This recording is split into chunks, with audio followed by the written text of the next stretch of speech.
could not explain his toxicity.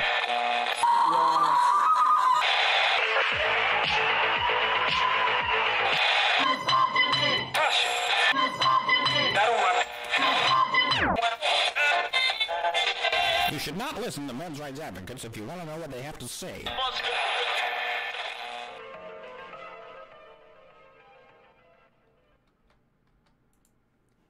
I waste no time and I give no fucks, so I'm just going to get us right in there. Hello and welcome to Honey Badger Radio on our new segment, Today in the Culture War, where we will look closely at the conflicts that are at the front lines of where reasonable and unreasonable discussions clash, and our culture grapples with controversial figures and fights against ideological orthodoxy. Today in the Culture War, Peterson, Fry on the Munk debates, NBC and Bill Maher. Yeah, that's basically it. I know the title was recently changed, and I totally didn't change it on my script, so I'll just read it again. No, I changed it. I changed it. That was entirely my fault. I know. I said I changed it to Peterson, Fry on Munk debates, Bill Maher on Incels, and NBC on drugs. Yeah. Because basically that's what they're on. That's what happened. That's what they're on. Okay. So we will also be doing an after show, in case you are a patron, featuring a trending video on YouTube I found, which is essentially it's an excerpt from The Daily Show with Trevor Noah, where Terry Crews comes on as a special guest, and they discuss toxic masculinity. So if you want to join us on the after show to discuss that culture topic, please consider becoming a patron at www.patreon.com/honeybadgerradio. So I guess we're going to get ourselves stuck into it. Again, I just want to explain that the reason why we're doing this is because these are not necessarily men's issues topics, but I think that they do affect us in a sort of an ancillary way, tertiary way, because they are part of the larger culture war, and that's what we are, where we find ourselves in, whether we want to or not. Is there anything else, Alison, you wanted to add for something that the audience might need to know, or? I actually think that men's issues and what we talk about are foundational to why we're seeing the conflicts that we're seeing. I agree with that. I mean, I think that this is, yeah, you can, well, go ahead. Well, I was just going to say, you can see that playing out when you look at how popular Jordan B. Peterson has become, in particular with men, which is something we will see in one of our segments. And that is, in my opinion, even though where most of the discussion in terms of the direction heads focuses on issues of race and culture and ethnicity and religion and gender outside of the female and sexual preference, I think that the issues facing men and women are actually the underpinning of everything else. It's like there's a lot of focus on the 9 pin and the 8 pin in it's like bowling, but I think the king pin, the pin that you want to hit to knock them all down, is the one everyone is ignoring. And that is the issues of masculinity and men and their relationship with women and our inability for us to essentially create the cooperative structure that men and women used to have. Okay, let's just why don't we just start the first item of note. Okay. So you may have heard about this, the Munk debates over the weekend. So the Munk debates hosted a parlay entitled "Be It Resolved, What You Call Political Correctness, I Call Progress." The formal debate had 2 teams. The pro team, that is in favor of political correctness, included Reverend Michael Eric Dyson and Michelle Goldberg. The con team, or those arguing against political correctness as progress, were Stephen Fry and Dr. Jordan B. Peterson. A little bit about the people participating. Reverend Michael Eric Dyson is an author, professor, and radio broadcaster, host of the Michael Eric Dyson Show on NPR. Michelle Goldberg was a columnist, or is a columnist, for the New York Times, a journalist and best-selling author who writes about identity, culture, and politics. Stephen Fry is an English actor. You may have heard of him, screenwriter, author, director, and an advocate for LGBT rights. And if you haven't heard of Dr. Jordan B. Peterson, he is a professor of psychology at University of Toronto, clinical psychologist, and author of best-selling book 12 Rules for Life. So I could go into more of what I've written, or we can just go to the first clip. What would you like me to do? Just do the overview. Just okay. Plow through it. Plow through it. Okay, so a little bit about my thoughts on this, okay? Although the debate was planned to be on political correctness, the opening statements took an early wild turn into character attacks on Jordan B. Peterson. Fry and Peterson tried to stay on point in their opening statements, making the argument that politically correct language is either ineffective for social change in the case of Fry, or it's dangerous and could lead to tyranny in the case of Peterson.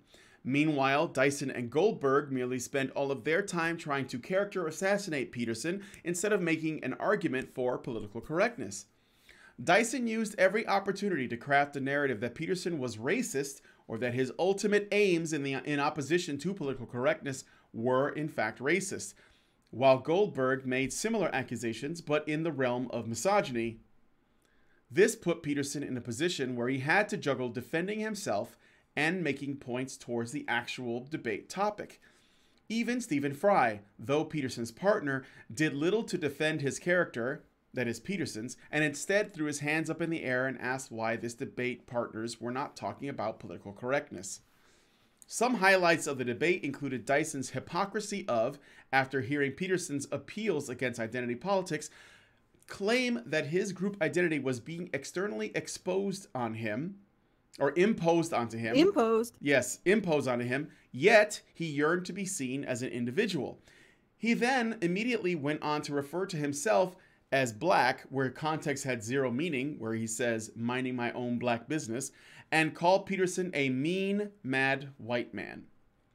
Dyson's main thrust, although it was hard to catch because of his sesquipedalian loquaciousness, for those of you who may not know what that means, sesquipedalian loquaciousness is basically a person who uses, or the act of using big words that most don't know, making you wonder if the priority is in fact communication. But I digress. It's essentially using big words to make yourself sound smart when you're not saying anything. This was, he was making the argument that equality of opportunity was not good enough. He believed that because blacks were only recently freed from slavery and don't have any skills, white people have prevented black people from being individuals, and leaving those people to their own devices will disadvantage them. It's pretty racist against black people, if you ask me. Both Dyson and Goldberg used their platform to attack Peterson and, by extension, Fry, as well as whites, men, and Trump supporters. Peterson was sure to point out that this is the product of identity politics. Near the middle of the almost 2-hour debate, Peterson tried to get the pro side back on topic by asking, when does the left go far? To which his opponents ignored the question to only harp more on white privilege and patriarchy. Another highlight was Dr. Peterson asking Dyson to tell him quantitatively how much his white privilege has benefited him. He says, quote, "To what degree is my current level of achievement due to my having white privilege? Is it 5%, 15%, 25%? And what do you propose I do about it? How about a tax?" Peterson wanted to get precise about this and one other thing. If we can agree that the left can go far, when has the left gone too far?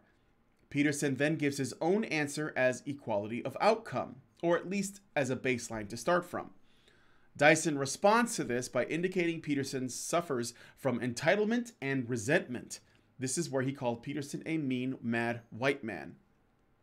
Back to Peterson, who gets to respond, calls Dyson out on the comment, saying it is not appropriate for a debate, but sticks to his original question of when does the left go too far. Dyson responds, doubling down with his mean white man comment, and projects, claiming Peterson speaks with vitriol. Strangely, even after this exchange, the moderator redirects to the hashtag #MeToo movement, seemingly to invite Goldberg back into the conversation. Goldberg has little to add to the political correctness debate. Fry's main strategy for the debate was to establish how ineffective political correctness is. using his own experience as a gay man. He was quick to point out he has differences with Peterson, but a bigger problem with the, quote, with us or against us certainty. A highlight of Fry's platform was his suggestion that the reason Trump and Brexit won out, that is, was not a triumph of the right, but a catastrophic failure of the left. He wanted to see the fight not through the education system or through political correct language, but directly through democracy. The way the left has been acting make them great recruiting sergeants for the right, according to Fry. Another highlight of Fry was calling Dyson's way of speaking huckstering snake oil pulpit talk in his closing statements. He lightened the blow, saying it was a rhetoric style he liked, but he hadn't focused on the topic at hand. Fry closed by saying that the policing and censoring of language affects people's ability to think honestly and creates separated mini tribes. He warned not to underestimate the feelings of encroaching illiberal liberals. Finally, living true to his words, he pointed out they were all privileged to be there and should take themselves lightly and not be too certain. Response to Fry, Dyson said that he gets the claim his black intelligence is hucksterism all the time. Again, inserting his race into the conversation, as well as gets threats for simply speaking his mind. He reaffirms his intention of taking Peterson to a Black Baptist church where they will, quote, have an enlightening conversation about taking criticism or some shit like that. Dr. Peterson closes by saying he is not here to claim there is no such thing as discrimination, oppression, or inequality. That today's hierarchies point somewhat to competency and not just power. That is, not everyone in higher levels are tyrants. However, he doesn't agree that political correctness is the way to address the inequality and injustice. He ends by saying some evidence of that was displayed on stage tonight. If Goldberg has a highlight, and so I will talk about the individual players. If Goldberg has a highlight, I suppose it would be in her passive-aggressive closing statement. Without directly saying Peterson's name or addressing him, she slanders him with the way he makes women feel. Using the Vice interview, she claims that Peterson uses the Me Too movement as an example of men and women working together, not working, and that if women don't want to be sexualized, they should not be allowed to wear makeup, which of course Peterson immediately denies, and justly so. She closes by saying that there is a group of people, which she doesn't name, but I think she means white people, that uniquely feel censored and their feelings take primacy but sneer at other people's feelings of marginalization and call those feelings politically correct. Peterson did the best job in this debate. While others relied on personal anecdotes based on identity politics, such as a black man in the case of Dyson, as a gay man in the case of Fry, and as a woman with the case of Goldberg, Peterson was forced only to stick to principles, since he does not have the luxury of using identity politics to claim the moral high ground. The only time Peterson brought his personal self into the debate was to remind Dyson that he didn't know anything about him after he claimed he should spend time with Native Americans or come with him to a Black Baptist church. The techniques and rhetorical devices displayed in the debate would have been interesting if Dyson and Goldberg could put down the victim card for 2 minutes. However, those cards were their devices. This was their technique. Dyson played long-suffering black man who lives every day fearful his brothers and sisters could be gunned down at a moment's notice because of ideas like Peterson regarding free speech, and Goldberg claimed women everywhere would have to live in fear if language wasn't policed, all while claiming their protected groups have lost more as a result of political correctness than Peterson because of his privilege. In particular with Dyson, a point must be made with regards to his selective outrage. In the spring of 2017, Bill Maher used the N-word on cable TV to make a joke at his own expense, calling himself a house nigger. This caused massive outrage, and naturally the mob was looking for Bill to lose his job and ruin his life over the ordeal. Dyson makes an appearance on his show, promoting a new book, by the way, just so happens, and has a 15-minute conversation with Bill about his use of the word. By the end, Bill is sufficiently scolded for its use, and Dyson, apparently as a representative for blacks everywhere, pardoned Bill for his transgression, and all was well. Peterson never once made an attack on Dyson or blacks or anyone for that matter for reasons other than ideological ones, and even then they were not more than harsh criticisms, and Dyson treated him much, much worse than he did Maher. This is important because Peterson wasn't promoting Dyson's book. Maher was. It seems that forgiveness and tolerance do have a price. Fry remained in high spirits and light humor, while trying his best to remain focused on the topic of political correctness, even though he said he had many differences with Peterson's views. It's hard to know if that's true, considering we don't know if the Peterson that Fry claims to know of is the real man, or if he's the manifestation concocted by the media to scare children and enslave women to stoves. I imagine because of their differences, Fry had no reason to defend Peterson should he be attacked by ad hominem after ad hominem from Goldberg and Dyson, which of course made Fry appear to most as if he was the one who came out of this the cleanest. But of course, if no one is slinging mud at you, you will come out looking cleaner while your partner has to struggle with both making the relevant arguments and defending their own character. Peterson did very well, all things considered. He did his best to stay on topic and called out Dyson for his personal attacks, all while sticking with his principles. If there is such a thing as white male privilege, surely it is the privilege of being able to talk about ideas without needing to use your identity as a crutch to win arguments. And intelligent people will be able to see through this. Before the debate began, there was an audience poll conducted. This is essentially deciding whether or not they were for free speech as progress or against free speech as progress. Before the debate began, 36% of the audience were pro free speech is progress and 64% voted con or against. In addition, the audience was polled on whether or not they would be open to having their mind changed. 87% said yes and 13% said no.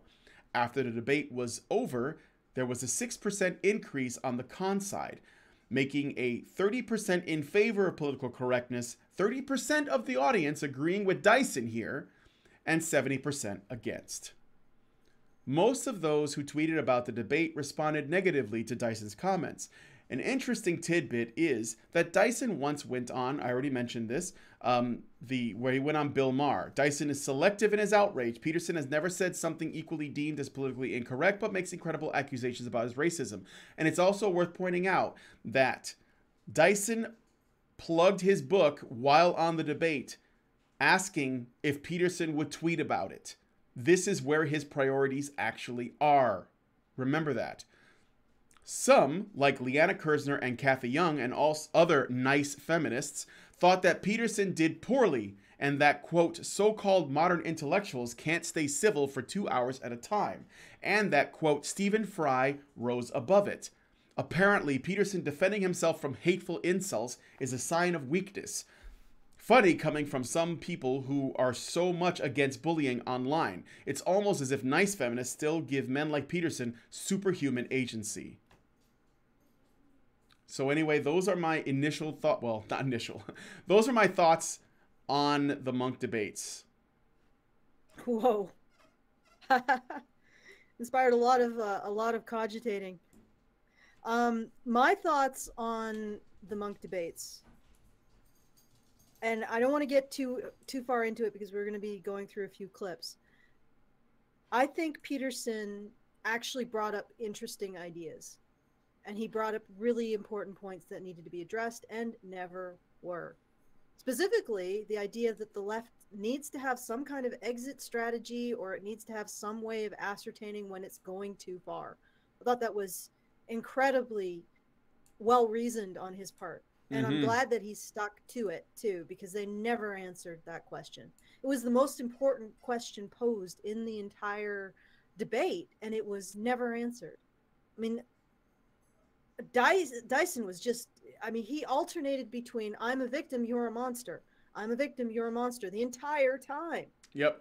And Goldberg just, I don't even know why she was there. You know what? I want to say something about Goldberg because I didn't think about this until after.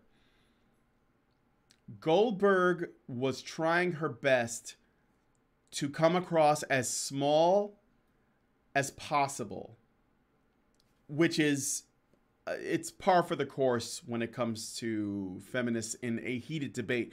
But also, she was quite clever in trying, although it didn't work, in trying to turn Stephen Fry against Jordan Peterson. Because if you watch the debate, you will see that Goldberg consistently comes up and says, you know, any other time I would be next to Stephen Fry in a discussion like this. And I don't for the life of me know why you are on the side that Jordan Peterson is on.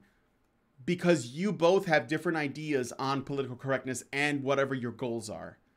It's as the thing is, there were 3 left-wing people on the panel. And Peterson has, we know that he used to work for the new, what do they call it? The NDP party? The new... New Democratic Party. Yeah, the New Democratic Party in Canada.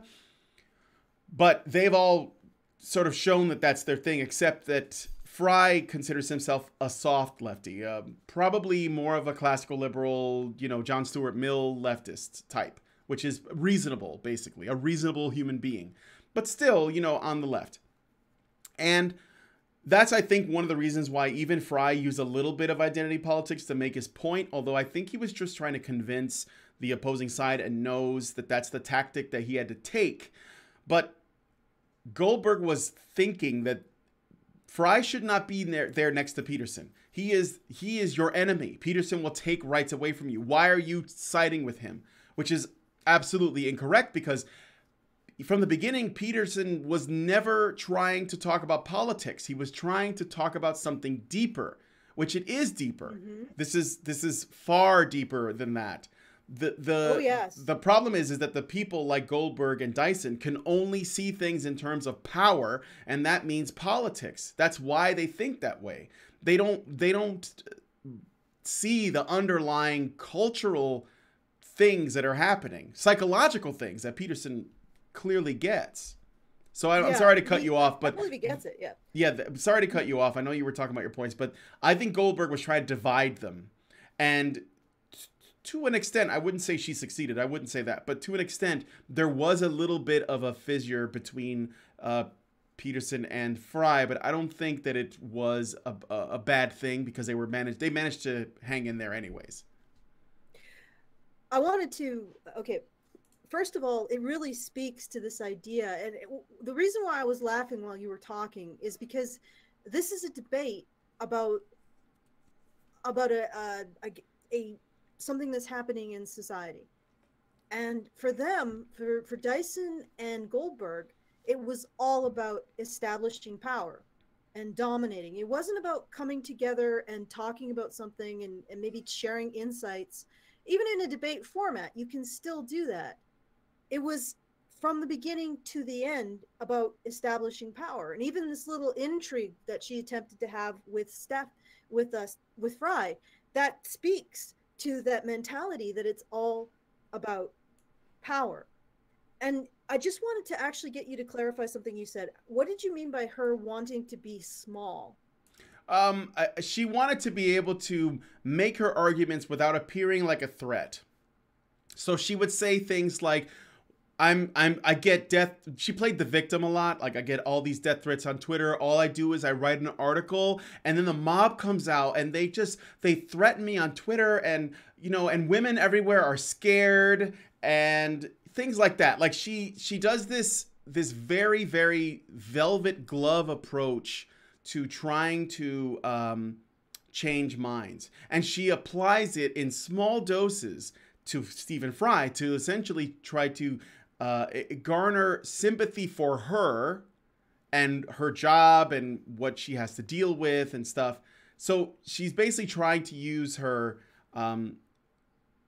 femininity to make herself appear like her and the people she represents can't possibly be a threat to anyone, which is one of the arguments they tried to make, is that, you know, the radical left or the regressive left doesn't exist. They're too small. They have no power. They're just kids on college campuses. Why are they bothering you so much? Things like that. She was using that to make the arguments, the fact that there is even a discussion around political correctness seem petty because she's so harmless and small. And it actually was more nefarious because at least Dyson, as much as he made my blood boil with the way he was making his arguments, he comes across as aggressive. He's honest about his feelings. She's not. She was being really, really manipulative. And it didn't work out because maybe it's because Fry is gay. But and he's smart enough to stay on point. Where and I think Peterson is accustomed to that game, so there was no way it was going to work. But you see what I'm saying? That's what Goldstein was doing, or Goldberg. Yeah, I get. So she was playing the threat narrative angle of minimize her appearance of any kind of agency or potential strength. Yeah, it's the boxing thing. Like, when you're strong, make them think you're weak. It's a boxing technique. Yeah. Oh yeah. And what's interesting to me is both Goldberg and Dyson would complain about the fact that they don't achieve a lot within the overarching system. But if you look at their mentality and how they approach things, they aren't actually thinking about the system.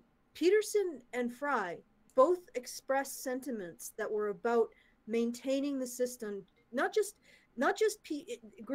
helping vulnerable groups, but maintaining the system that vulnerable groups can appeal to be helped. And the other two absolutely were about dominance. Mm-hmm. Fry and Peterson were about, let's talk about the system. Let's talk about how do we maintain our system of cooperation? How do we maintain our system of rights? How do we make sure we don't lose what we have?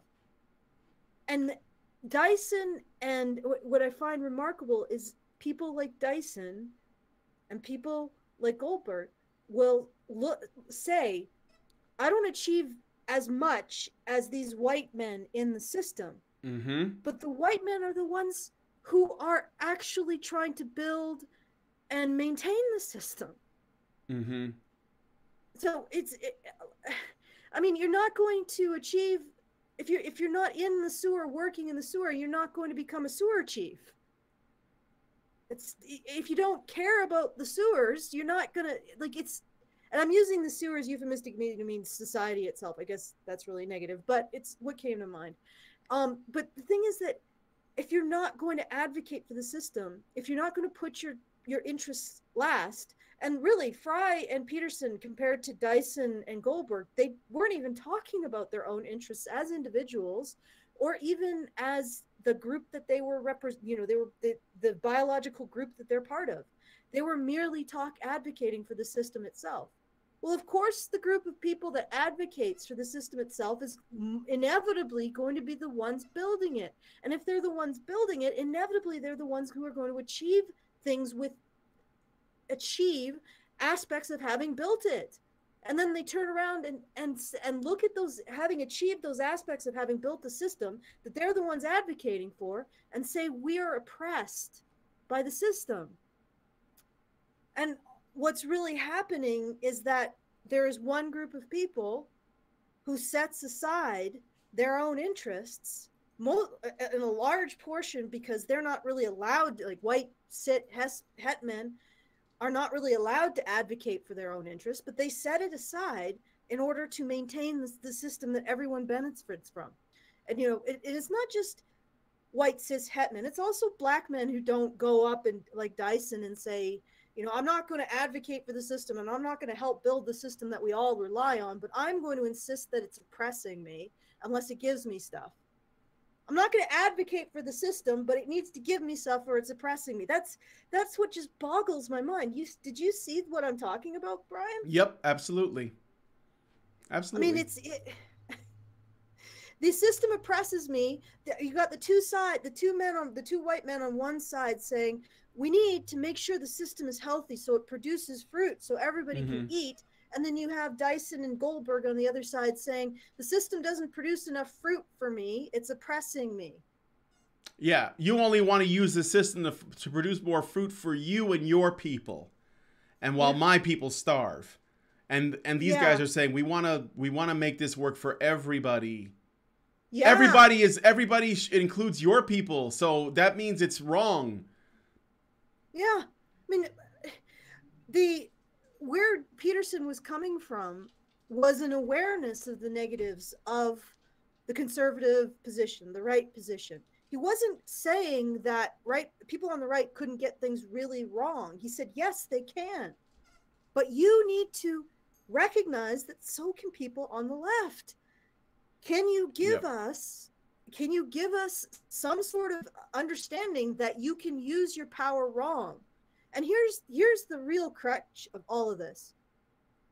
The people on the left, the people, Dyson and Goldberg, and I don't think Fry is like that. I actually really wish they just had the debate between Fry and Peterson, and they could have just talked about what Peterson was trying to bring up about the left, acknowledging that there's some way. Yeah, I'm not trying to shit on Fry. I think he did really good. It's just I was making a larger point by saying, you know, the Peterson, I think, did the best because, and I know that he had to get down and defend his character, but I mean, come on. I mean, they were just going to, it was almost like Dyson and Goldberg didn't even show up there to actually debate the topic. It was like they said, you know what, let's see if we can ruin Peterson's, see if we can ruin his character and his reputation. We'll go on this debate and we'll accuse him of all kinds of stuff. And it doesn't matter how it turns out, because once we're done, he won't be invited onto anything ever again. We will have destroyed his reputation. I think that was their goal. I don't think they had plans to talk about political correctness at all. And so Peterson was forced to defend himself while also discussing the topic. And Fry came out looking the best because no one attacked him and he never got put in a position where he had to defend himself. I like Stephen Fry, and I'm glad that he was on Peterson's side, and I think he made some great points. And even Peterson had to compliment him in there's like an after debate discussion they had. But I wanted to make a larger point, is that even Fry used his identity or an aspect of it to make an argument, and Peterson didn't, because he doesn't have the luxury of doing so, and plus he doesn't have to. And I think that that's worthy of praise. That's all.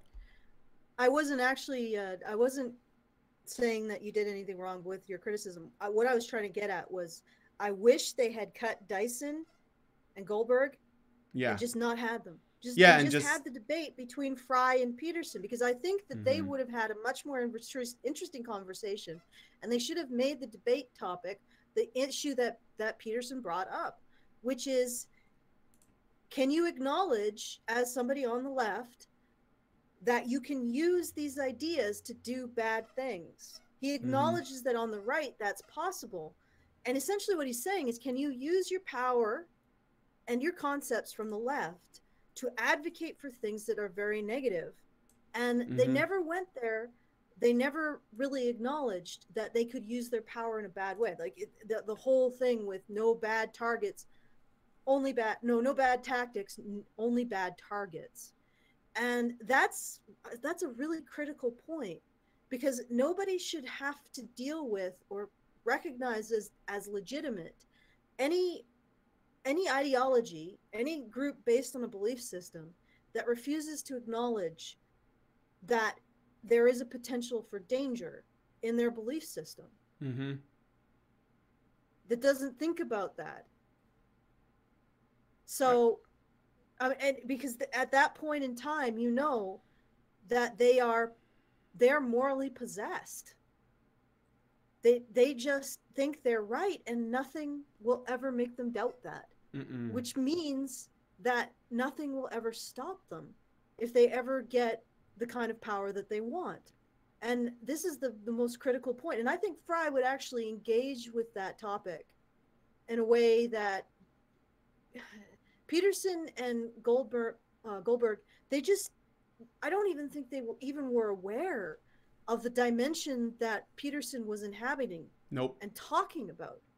Oh, sorry, Dyson and Goldberg. Dyson and Goldberg, yeah.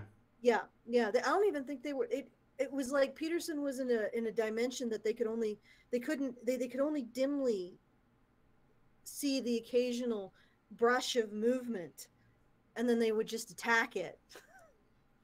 Yeah, it was like the T-Rex on Jurassic Park. I actually, because they can't see anything outside of the realm of identity politics, that's actually the handicap.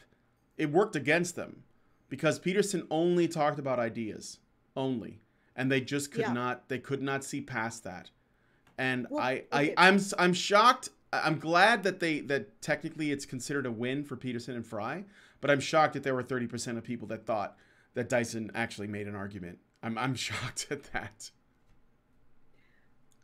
It's essentially they're just going to agree with the dominant schema. That's all, because it benefits them in some way. So should we get to the clips? Yeah. Do you want me to read these super chats? Because we got like a bunch of them. No. Let's. Okay. All right. We'll read the super chats and then we'll go. We'll blow through them and then we'll do the clips. Okay. Frank Tomeo gives us $2 Canadian and says, "Should we get a vomit bucket for the after show?" Yes, you should. Polaris 589 gives us $3 and said, "Look at Alison and her lewd glasses." Okay. Frank Tomeo gives us another $2 Canadian and says, "Is this what Munk debates are going to end up?" Well, perhaps. Frank Tomeo gives us another $2 Canadian and says, "Brian and Alison kick ass." Thank you. Persuade Me Please gives us £1 and doesn't say anything. So thank you. And I hope that we do persuade you. Mental Accretion gives us $5 and says, "Fry comparing anti-PC to the atheist movement was genius." Absolutely. He is against, what did he say? He's a heterodox. Probably the only thing Fry is hetero on. That was just a joke. Hoki Bukisa gives us $5 and says, "You don't need free speech. I am but lay harmless woman." Yeah, you don't need free speech. I'm just a woman. Zerangs, I'm a woman. Burn the Constitution. Zerangs gives us $5 and says, "Brian, something I came across regarding Dyson. If you remember In Living Color, do you know/remember the Booked on Phonics skit?" No, I don't. French Nader 2 gives us $5 and says, "Dyson was projecting his anger on Peterson. He was literally shaking. He was rocking back and forth in his chair for like the entire debate. I watched that. Peterson should have said, 'What does my identity have to do with this?' That would have been a good idea." Frank Tomeo gives us $2 Canadian and says, "When does the left go too far?" That was the last super chat. I guess he wants us to answer that. I don't know. I think that the left goes too far when it gets into these modes of self-righteousness and starts to believe that it has absolutely no need to self-doubt. That's the beginning of going too far. That's sort of that's the start of the cliff. Yeah. Yeah. And I mean, because the funny thing is that I find that surprising because I doubt everything that I do. Everything. I mean, if you've watched the recent Negative Sum Game series, I've essentially, it's about my doubts about men's issues and men's rights and how my approach with them, their validity, etc., and the negative consequences of advocating for men and men's issues. And so to me, the fact that these individuals can exist without existential doubts it's remarkable. And absolutely, I think that's where it starts. It starts with a lack of self-doubt and a lack of self-reflection. Okay, let's get into those clips. Yep, I'm gonna go ahead and play. No, I'm gonna play the clip. Zarinx gave us a link. He says if you have time, and it's a YouTube link, so I'll look at it later. Okay, here we go. This is the first clip. But the reason I'm on this side of the stage is that political correctness isn't just a term for left-wing excesses on college campuses or people being terrible on Twitter. Especially as deployed by Mr. Peterson, I think it can be a way to delegitimize any attempt for women and racial and sexual minorities to overcome discrimination, or even to argue that such discrimination is real. In the New York Times today, Mr. Peterson says, quote, "The people who hold that our culture is an oppressive patriarchy, they don't want to admit that the current hierarchy might be predicated on competence." Now, that sounds particularly insane to me because I'm an American and our president is Donald Trump. But so oh god, that's just an outright their Trump card. Yeah, they play the Trump card like it's Yu-Gi-Oh, and yeah. you know that's not answering the question. And they No, it what isn't. what they hadn't considered is, what if he is competent? I mean, Yeah. you know, this dismissal it's kind of like it exposes your own stupidity. It's really retarded. All right. So I just wanted to play that. Well, the other thing is, this gives you an idea of what they're like right off the bat.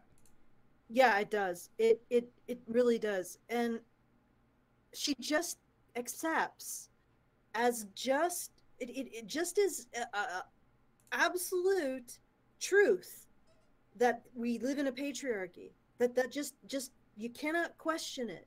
And yet it isn't based on any legitimate science.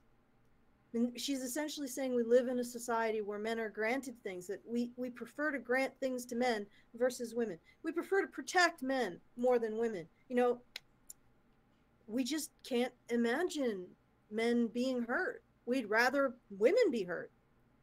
Well, that's the way we think. And we'd rather give men stuff for free, not women. Of course we don't give women stuff for free. We'll give men stuff for free. And this is a very easy thing to test. All you have to do is do a cross-section of society and ask them who they want to protect, men or women. Who do they want to give stuff to, men or women? Who do they want to benefit, men or women? This is a very easy test for patriarchy, conjecture, fantasy. But they've never done it. And so when she says this system exists, realize that there is no science behind it. She's making definitive declarations about reality with absolutely no empirical evidence to back her up. And I could make similar definitive statements about, did you know that Brian really is a Shiba Inu in a rubber human suit? Alison, don't say that out loud. We got to go, guys. I got to go. I'm kidding. Oh, God. No, but seriously, I can make ridiculous statements about reality that have as much validity as feminist fantasy. And yet, nobody can question it. And this is what he's getting at. He can't assert that actually maybe it's meritocracy. Maybe we live in a very meritocratic system. Because this entire... And somehow that becomes that itself, even questioning the idea that we live in a patriarchy itself becomes a morally abhorrent act. It's a sin. Even though, once again, she's asserting this on nothing. Like actually not even no evidence. Whatever evidence has been gathered suggests that we do not actually preferentially want to benefit men over women. We don't. Yep. We just don't. So her entire conjecture of patriarchy is actually not just not proven, it's been proven false. And yet she insists that any questioning of her framing of reality must be a mortal sin. Okay. All right. Next thing. Next clip. This is Michael Eric Dyson's opening statement where he does his own version of the same argument. Statement I just made. How did we get to the point where the hijacking of the discourse on political correctness has... The accent on the word discourse is the first syllable, not the second one. become a kind of Manichaean distinction between us and them. The abortive fantasy just presented is remarkable for both its clarity and yet the muddiness of the context from which it has emerged. What's interesting to me is that when we look at... Talk about his own shit. Remember when I remember in, I know we didn't finish the clip, but this reminds me of when George W. Bush was president, and we used to make fun of the words that he would say because it sounded like he was making shit up. And I don't know if he was or if he was maybe a little dyslexic or whatever, but he would say things like, we need to collectivize, you know, and people would make fun of him for doing that, and rightfully so, because it was funny, and it's made him sound dumber. This guy, he's on a whole other level. He's like, you know, people say he's like the walking thesaurus, and I think to some extent I will give him that, but he is totally making words up and using them. Also, words that are real, he uses them incorrectly. It's a joke. It's like it's so, what's the word I'm looking for? It's so insulting.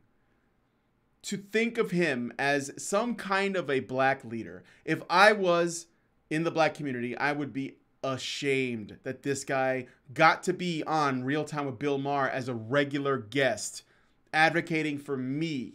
I would be ashamed. This is like why, you know, the black community needs to like think for themselves. This is why guys like Chance the Rapper and Kanye, even though, you know, we can get into that later, but this is why they're saying you don't need to follow this, because this shit does not have your interests. This guy's trying to sell books, people. Okay, moving on. Yeah, but they're really good books. They're gonna elevate people or something. All right, continue. They probably have a lot of big made up words in them. Left. I'm saying, where they at? I want to join them. They ain't running nothing. I'm from a country where a man stands up every day to tweet the moral mendacity of his viciousness into a nation he has turned into his psychic commode. You know, ultimately, I find myself agnostic. I'm a Trump agnostic.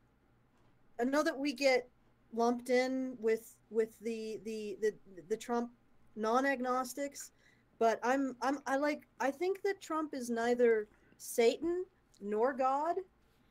I think he's probably just a guy. He probably shouldn't tweet so much and maybe sleep at night, but can I just be like, well, what Alison, when you're running on dragon energy, you don't need sleep.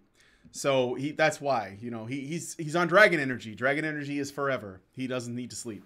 But I get what you. So the thing is, you can't be agnostic. In their cosmology, it's like everything ends and begins with Trump. I mean, how many times did they have to mention this guy in a debate that has nothing to do with Trump? Well, they see him as it's a method of arguing. They can make a joke at Trump's expense, and it makes them right because that's all they care about. Do you know that you know what the reason is that the left brings up Trump so often?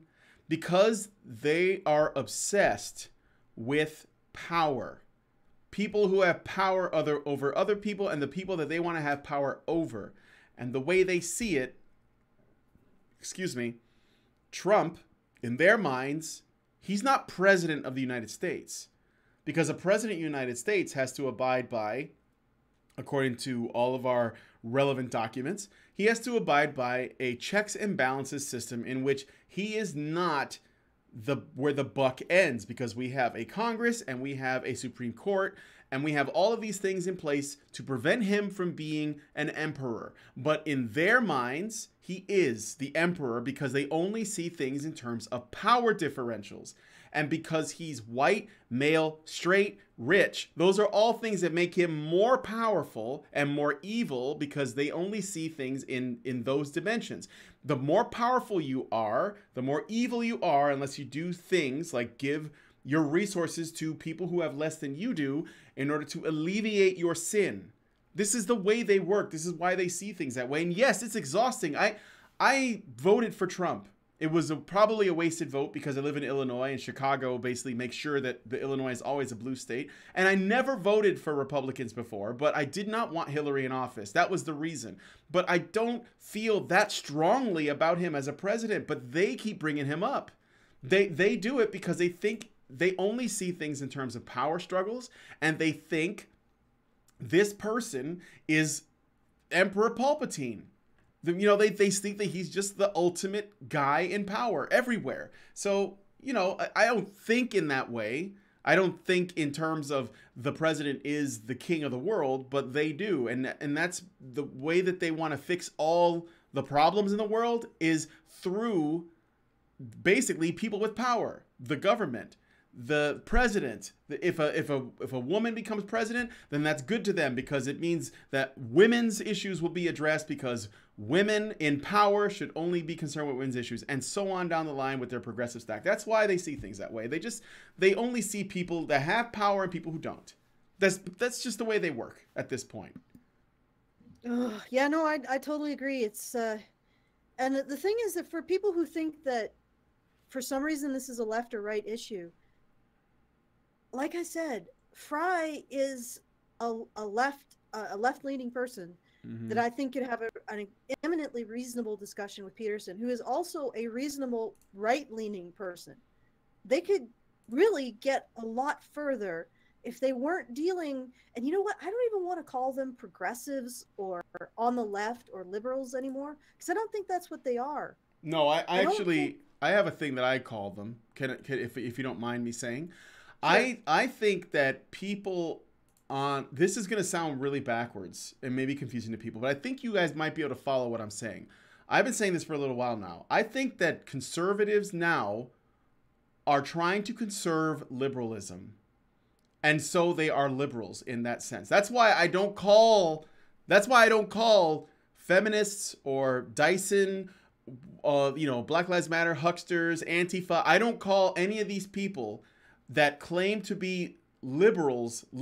I call them leftists. I keep that very specifically separate because I think this is actually a consequence of a conversation that you and I had before, where you were talking about how over time, the political parties have all over time shifted towards more sort of leftist or liberal ideas, right? So, for example, 20 years ago, the Democrats would not have been as liberal as they are now. And 20 years ago, the conservatives wouldn't be as liberal as they are now. And it's because things move at the pace that they move. And basically the way it works is the liberals tend to want to move forward faster, and the conservatives tend to want to move forward slower. And so because of the tension between the two sides, it actually keeps things moving at the pace that is probably best for everyone overall. And when they get out of hand, one side or the other, then you either regress, where, the right pulls the brakes and they basically tell everyone to stop with all the freedoms and the rights, and you guys have gone too far and we don't want any more of this because whatever. So they basically want to stop everything. Or the left moves too far and they start saying things like we should legalize pedophilia. So you have to have that loud, silent, I'm sorry, not loud, the silent majority that generally moves at the same pace as everyone else that has to speak up. So sometimes they'll have to speak up in favor of the liberals and say, you guys, we're going to vote for, to allow gays to marry, and we don't care about whatever the size of the group that's against it. We're going to go ahead and move forward with that and allow gay men and women to marry, which is great, right? Because everyone, it's a consensus. They all decided we're going to do that. But on the other hand, you have to say, okay, we don't want people losing their freedom of speech. We don't like these things because it's an overreach. So I think that what's happening now is that there is a group of classical liberals, which are essentially conservatives trying to conserve liberalism. And I know that doesn't make sense, but I think it does to me. I think that that's actually a very reasonable thing, because that's what I want to conserve, in that I want to protect people's rights. And I think that all the crazy stuff that some people like Dyson and Goldberg are concerned with, which largely is based on power, I think those are very dangerous, because people who have, rights they're in danger of losing them because they're supposedly too powerful to have them, or at least other people should take precedence. So in my opinion, this isn't a left-right issue, because I think that gets really muddy, but I have no problem saying that a person like Stephen Fry and Jordan B. Peterson are probably pretty liberal socially, but they know when it gets too far. They know when leftism starts to reach into the point where it's basically trying to ruin people's lives. And I don't think that should not make anyone here, although I can only speak for myself and my beliefs, that's not a contentious thing to say. You want to conserve, like Isa DeRose says, conservatives want to conserve Enlightenment principles at this point. That is liberalism. They're trying to conserve it. This is why you have people like Owen Benjamin, who has basically been a liberal all his life, is essentially openly saying, you know what, I'm right-wing now because the right are the only people fighting for individual liberties, and the left is against it. They are basically the totalitarian, anti-rights, anti-humanist, anti-liberal values. They're not liberal. I mean, they're just not. So that's where we are. Those are my thoughts on that. I would say that you're right. I think that there's the what we consider to be conservative now is indeed, and that's why what I was getting at when I did my video, we are the left. Mm-hmm. That's because ultimately what I see happening is individuals like Dyson and Goldberg, they aren't advocating for principles of individual freedom. They aren't advocating for Enlightenment values. They're advocating for a more primitive system of organization based around vulnerability objects. And that is nothing really to do with left or right, because both left and right are about how the system works. Either they're about advocating for the individual, or they're about advocating for the system, and that's supposed to be the tension. What we're calling the leftists now are nothing. They're not anything related to liberalism or individual freedoms. They have nothing to do with that.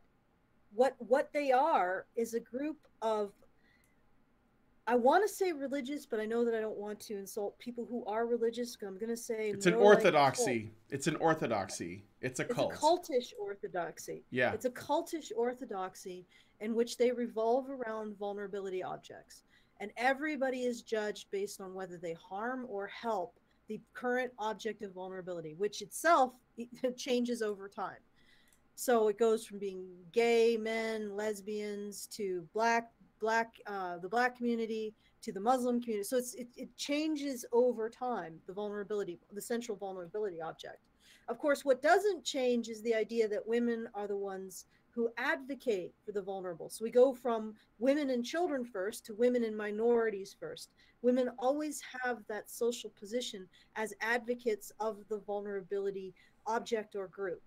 And this is actually a much more primitive tribal form of organization that really has nothing to do with the advanced notions of how we structure society in such a way to maximize individual freedom, but also ensure stability, which individual freedom relies on. It's foundational to. That whole discussion, that is the domain of Fry and Peterson in this. They are the left and the right. They are the conservative and the liberal values. Right there. That's them. Dyson and Goldberg have nothing to do with that at all. They are essentially a bunch of hierophants, religious authorities, tyrannical religious authorities that have come in and want to hijack society to serve their sacred vulnerability object, which of course, while Dyson might be the vulnerable group, not only does Goldberg represent a vulnerable group in and of herself, she also, as a woman, is seen to advocate for vulnerability overall. This is like a traditional role that women have, and it's pretty uncontroversial. Women have always advocated for the vulnerable aspects of our society. Usually in the past, they were children, and they were seen as advocating for the interests of those vulnerable people. It's a very historical, traditional role for women. So actually, if we could get into a little bit more of what Goldberg says, or not Goldberg, but Dyson, because I think that there's something that he says that is incredibly revealing when he starts to talk about feminism. Yeah, the Michael Eric Dawson on patriarchy. I think that's where I have it queued up there. Yes. So I'm going to play that. Let's do it. Of course, in my crib, they never did. Oh, let me go back a little bit. He does say something about feminism there. Let's start from here, I think. The beauty of feminism is it's not going to resolve differences between men and women. It just says men don't automatically get the last word. Of course, in my crib, they never did. And so identity politics has been generated as a bête noire of the right, and yet the right doesn't understand the degree to which identity has been foisted upon black people and brown people and people of color from the very beginning on women and trans people. You think that I want to be part of a group that is constantly abhorred by people at Starbucks? I'm minding my own black business. Walking. pretty funny because he says he doesn't want to, and I pointed this out in the little thing. He says he doesn't want to have his identity, his group identity, foisted upon him, and he wants to be an individual, and it's white people or what the patriarchy that's done this to him, and yet immediately after that says, I'm just minding my own black business. So he is part of a group when it's convenient for him, and he does this a lot. But he's an individual when he needs to be. It's all smoke and mirrors, you know. Like, I used to not believe in magic, but this is what magic is. This is using words to change the world. That's basically what magic is, and that's what people are doing. He is. He's just making incantations in order to establish his moral dominance over others. But let's get to the rest of his statements on feminism. Let this play out? I believe that this is the location, but I'm not entirely sure. But let's continue. Down the street, I have group identity thrust upon me. They don't say, ah, ha, ha. There goes a Negro. Highly intelligent, articulate, verbose, capable of rhetorical fury at the drop of a hat. We should not interrogate him as to the bona fides of his legal status. No, they treat me as part of a group. And the problem is that our friends don't want to acknowledge is that the hegemony, the dominance of that group has been so vicious that it has denied us the opportunity to exist as individuals. Individualism is the characteristic moment in modernity. Mr. Peterson is right. The development of the individual, however, is predicated upon notions of intelligence. Immanuel Kant and David Hume and others, philosophically, Descartes comes along, introducing knowledge into the phrase, saying that knowledge is based upon a kind. I believe it's after he mentions Kaiser Soze. Okay. Or 2647, I believe is 2647. That's no, I replayed that part. 28. 2852. Okay. Yeah. Let me move ahead here. Oh, I see the snowflake white men thing. Yeah. Okay, here we go. Fish are going down, two fish are going, and an older fish comes in the opposite direction. He said, hello, boys, how's the water? They swim on, they turn to each other, what the hell is water? Because when you're in it, you don't know it. When you're dominant, you don't know it. Nothing, Kaiser Soze said, is more interesting that the devil did than to make people believe he didn't exist. That's what white supremacy is. So just keep going from there. Does that mean that if he's right about the way that works, then couldn't one argue that Goldberg and Dyson are also swimming in privilege and they don't know it? It's a real meaningless statement. It is, absolutely. I mean, I wouldn't even argue against it, but let this play out. This is we're going to get to Fry's bit now, though. Are you sure this isn't where he starts talking about white men being snowflakes and yeah, just let it play out. Let it play out. He sits back down. He's done. Oh, all right, he's done. Okay, so at some point in all of this, he starts talking about mommy and white men. Yeah, that's way later. I can jump ahead. That's where the mean white man comment comes in. Hold on, I can find that because I have it here on my list of clips, so I can just jump up ahead to that. 108:58. This is essentially the moment everyone knows. This is the golden moment of the video. So here we go. Oh, that's too far ahead. Too far. I got some. Let me get these super chats because we got some more, and I don't want to ignore these real quick. Okay. Wow, there's quite a bit. Frenchinator 2 gives us $5 and says, the left goes too far when it infringes on other people's rights and freedoms. This is why I am supporting the Republicans at the moment. Yeah, I agree. I mean, I wish that there was a third option, but in the United States, there just isn't. Not now. The Great Indoors 1979 gives us €2 and says, no true Scotsman fallacy has never been tried. Get it? Frank Tomeo gives us $2 Canadian, says, my crooked arm makes me a superhero, ha ha ha. Persuade Me Please gives us £2 and says, why is meritocracy a negative to the far left? Well, they want to privilege some groups over others. And they think that meritocracy is a dog whistle for white supremacy or male supremacy, patriarchy. Pick your poison. Red Moonblade gives us $5 and says, war funds for fighting the civil Cold War. Also, embrace chaos. Frank Tomeo gives us $2 Canadian and says, these psychos are more left than the NDP. Yeah, I'm pretty sure they are. Frenchinator 2 gives us $2 and says, guess that makes me a right-wing liberal. Who? Frenchinator 2 gives us another $2 and says, isn't Starbucks racist according to Dyson's side? Absolutely. Frank Tomeo gives us $2 Canadian and says Dyson could help retailers sell vomit buckets. Absolutely. Xerax gives us $5 and says, I issued racial identity nonsense. That would get me called a coon because I'm not thinking like the collective. Dyson should F right off. Yeah, you not seeing racism is the new racism. Did you know that? Not seeing race is the new racism. Hoki Bukisa gives us $5 and says he's hiding behind poetry. It's not even poetry. I don't even know. It's not even word salad because salad is edible. It's just, you know that giant, there's this giant trash heap that's supposedly forming in the ocean. This could be a myth. So if it is, don't yell at me. Okay.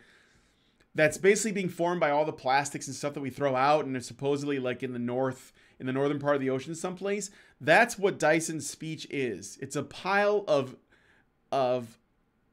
unrecyclable trash that just keeps growing and growing. French Honey Badger gives us $5 and says, do you think this guy knows he walks through air? How stupid is his metaphor joke? I don't know. And Field of Bears gives us $5 and says, go on tour with me to learn about how ignorant you are. Okay. I'm sorry, Alison. I just had to find all those, and now I can proceed. Okay. Actually, I figured out the time code, too. It's 2852. 28. That's where we need 2852. All right, hold on. Your body, you don't need a safe space. Some of that is overblown. Some of it is ridiculous. I understand. I believe that the classroom is a robust place for serious learning. I believe in the interrogation of knowledge based upon our understanding mutually of the edifying proposition of enlightenment. At the same time, some people ain't as equal as others. So we have to understand the conditions under which they have emerged and in which they have been benighted and attacked by their own culture. And I ain't seen nobody be a bigger snowflake than white men who complain. Mommy, they won't let us play and have everything we used to have under the old regime where we were right racist and supremacists and dominant and patriarchs and hated gays and lesbians and transsexuals that, yeah, you got to share. Okay, wait this a ain't your second. work. Yeah. One thing first. Who the hell is he addressing? Does he really think that most of the people alive even remember those times? He doesn't matter. It's a history of sin. It's original sin. It's just like when women say that about, when feminists say that about men, that, you know, they're being fragile because they're giving up all the centuries and centuries of patriarchy that women had to live under.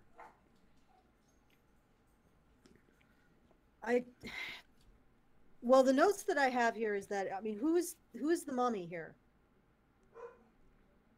It sounds like there's some sort of greater power that white men are appealing to get their privileges back. But who would that be? I thought he was just trying to make them out to be like children, like spoiled kids that aren't getting their way. Spoiled children, yeah. I just, okay, let's continue. Okay. So yeah, this is the amount of sympathy that white males get, and this is if they speak up about it, by the way. So we already know that Dyson has no sympathy for whites, and Goldberg, who's a feminist, would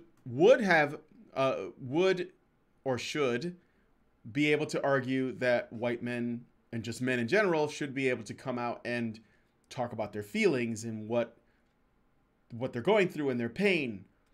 But you see, they don't really care about that because she doesn't actually, that's not going to come up. They don't actually care. They just say Well, they they don't do. care about men's feelings more than they care about their strange mythology about patriarchy. Yeah. Okay, so I'm gonna go ahead. I'm gonna try because there's a lot, but I'm gonna do only a few. So let's see. Do we need to mention Fry on the fact that the discussion is not happening? Maybe I could just do that one. So let me find it. All right, let's do it. All right, I just need to find it. It takes a second. Stop this rage, resentment, hostility, intolerance. Above all, this with us or against us, certainty. A grand canyon has opened up in our world. The fissure, the crack, grows wider every day. Neither on each side can hear a word that the other shrieks, and nor do they want to. All right. I'll play the rest of this scene because I like this bit. Well, While I these do want arms... to talk about.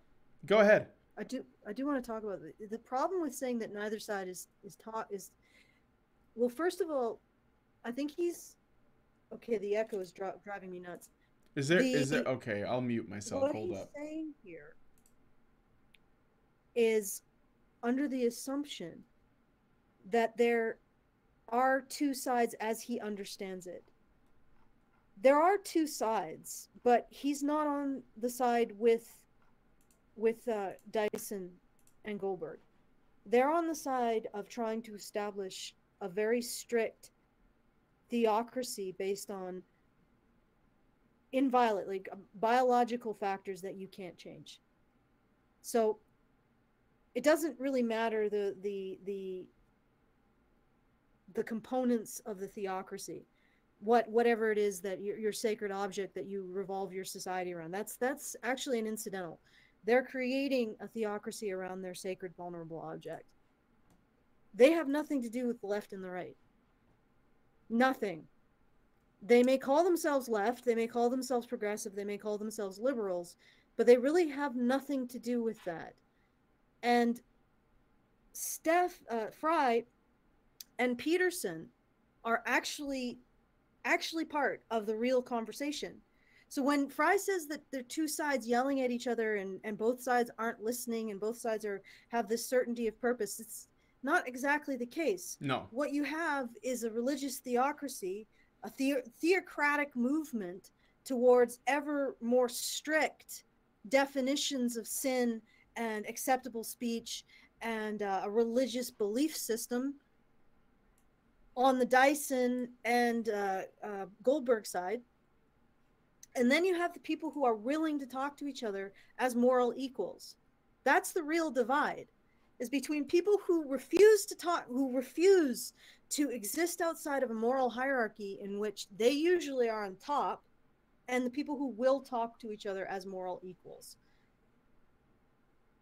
Yeah. That side is in turn creating its own offshoot, which is another group of people who are creating a vulnerability object around white women and then raising up this kind of like white nationalism and having a fixed belief and almost like a moral belief around that. Those two groups are the same. They essentially are creating a society structured around a vulnerability object. They're regressing into an older form of organization. And yeah, those two groups can't talk to each other. They can't see eye to eye because they're two tribalist groups with a huge moral gulf between them. But there's no moral gulf between conservatives who recognize that liberals, there is classical liberals who they can talk to, who can regard them as being, who can talk to each other in a situation of moral equality. I just wanted to point that out, that I think that Fry is not quite grasping the situation when he says that.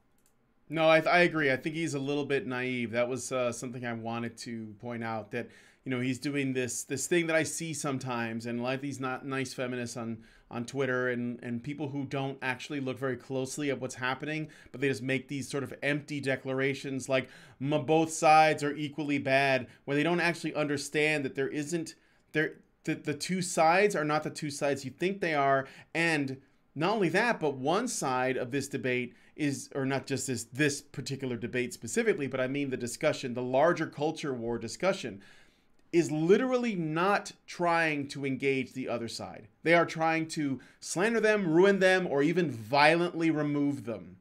There is one side that wants to have a discussion, and there's another side that does not. So that doesn't mean, this isn't the both sides like fence sitting bullshit argument. That doesn't exist. That's not what's happening here. I know that Fry is trying to be as gentle as possible, and I appreciate that, but I think that, like you, I don't think he's getting it. I don't think he's getting the severity of what's happening. All right, so I'll go on to the next bit here, and then we can go and look at some of the choice rebuttals. Neither on each side can hear a word that the other shrieks, and nor do they want to. While these armies and propagandists in the culture wars clash, down below in the enormous space between the two sides, the people of the world try to get on with their lives, alternately baffled, bored, and betrayed by the horrible noises and explosions that echo all around. I think it's time for this toxic, binary, zero-sum madness to stop before we destroy ourselves. All right. I mean, it's pretty straightforward. I think that it's hard to argue against it, but I think we already pointed out that it's a little bit naive. And I think that people who say, there were a lot of people who were saying, Stephen Fry won this debate. No, I think that he just handled it he was pretty classy, but it wasn't that hard to do. I don't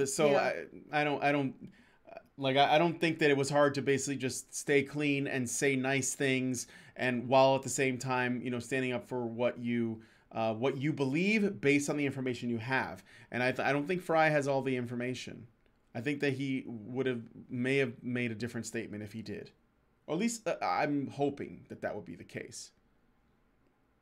Yeah, I think that, and I'm not so sure if we need to go through much more of the various points, because I think we actually covered it in a lot of our overview. Yeah, we could. One thing we don't have to. Okay, go ahead.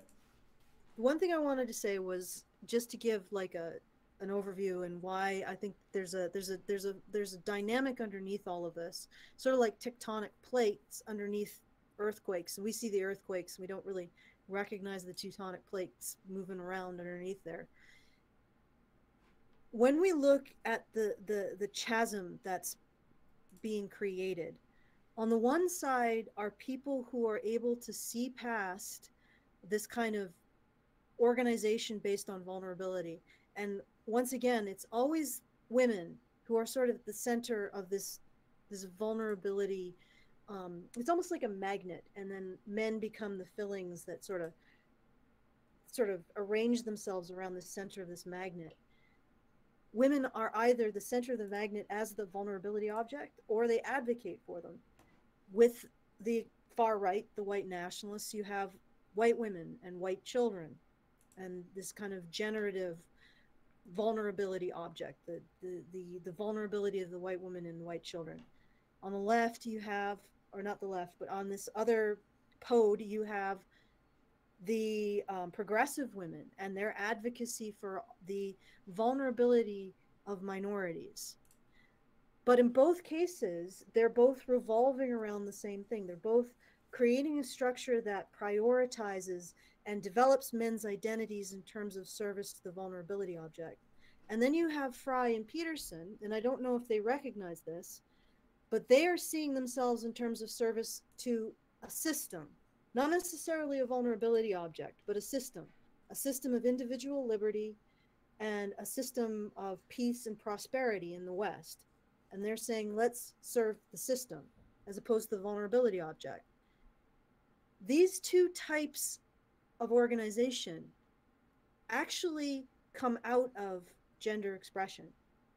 When we go to the vulnerability object form of organization, so we're organizing everything around protecting and providing for the vulnerability object, that's a very feminine approach to organization. when we're talking about systems, I'm looking at systematizing and saying, well, we need to make sure the system is able to bear fruit for all of us. That is a very masculine approach to generating an identity. When you see this schism between the two, it's evidence that men and women are having an issue, because fundamentally our identities as men and as women come out of the interaction between men and women. Mm-hmm. So if we're living in a society where there's this enormous chasm, and we got this group of people who are starting to advocate for a vulnerability object in a theocratic and religious way, because we're always going to have a desire to help the vulnerable. It's what makes us human. But now they're using this desire to create basically a theocracy with themselves on top. And then we have these other people who are scrambling around and saying, what the hell is happening? What's going on with our system? It's disappearing. Nobody is advocating for it. And we all need it to survive. What we're seeing is an imbalance in the relationship between the genders. We're seeing an imbalance in how we're defining men's identities versus women and women's identities versus men.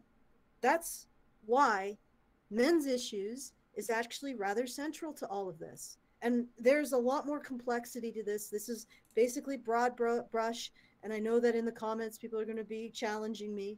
And I promise that I will explain it clearly, all of the underlying complexities. It's just a little bit difficult to get into now. But this is why the issues, the problems between the genders actually are underlying all of these conflicts. Yeah, I've been thinking about this a lot myself. So but yeah, it's one way of looking at it and understanding that. And if we don't actually start acknowledging men's issues, bringing them into the conversation, we aren't going to be able to bring these two things. We aren't going to be able to bridge this chasm. It's just going to keep getting worse and worse and worse. So let's continue, Brian. All right. I can do my final concluding remarks about this argument. Yeah, the only thing I wanted to do was show the clip of Dyson on Bill Maher so you guys can see how different he treated him. And then that's just a short, like, so many seconds, and then we can move on to the next item. So go ahead. Oh yes, go ahead. No, do finish. You want me to do that? And then, yeah. I'm not going to do any more from the debate. I mean, I have a lot of things picked, but I think we covered it all in the write-up. And you guys, if you haven't seen it, I've included links to everything in the low bar so you can have all the context in the world, so that you know that we're not taking things out of context and twisting anything, because honestly, there's no need to do that. So I want to show you guys when Michael Eric Dyson was on Bill Maher. And by the way, it's worth pointing out, you may or may not remember this, but Michael Eric Dyson was on Bill Maher with Milo Yiannopoulos, the one time that Milo went on. And Milo and Dyson got into a short argument, or Dyson was making jabs at him, I think. And then Milo called Dyson an idiot or unintelligent. And they immediately took it as racism. Immediately. And I'm pretty sure Milo will never be able to get on Bill Maher again. But the fact is, he was right. He's not. It's all manipulation. So anyway, this is Michael Eric Dyson on Bill Maher last year. It was I think this was uploaded in June. So it was probably a little bit before that. I'm just going to find the time code here. All right, here we go. This was just a mistake. All right. This was just a dumb interception, you know. Right. Well, no doubt. So, you know, but again, I've been on 24 years. Right. Well, there's no question. And the thing is, it's not like, as I said, you know, that this would be a teachable moment. It is a teachable moment because you happen to be the kind of person whose conscience causes you to be reflective. There's so many more millions of people who exercise white privilege without any sense of consciousness and who refuse to own up to that in a way. And I think whether or not you intended that to be the case, it at least opens up the possibility that we can have that conversation. All right, that was it. So basically, he forgives him.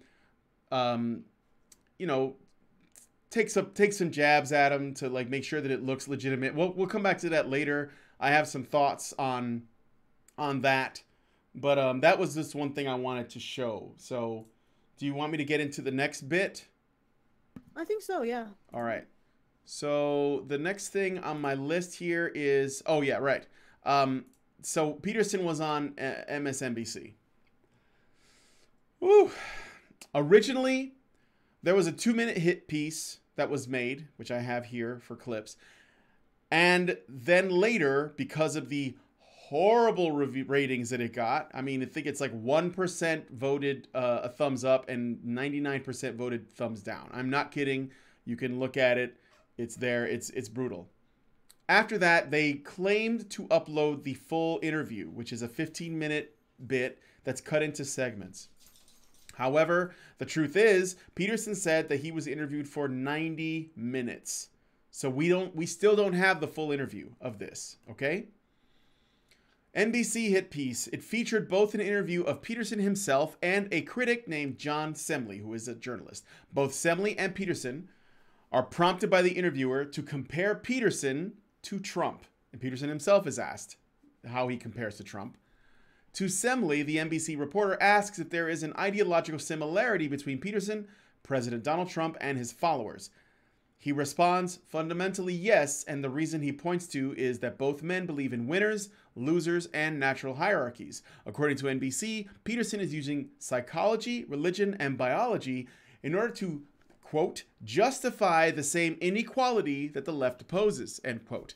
This tactic of trying to make Peterson a political figure on the far right occurs all through his own video interview.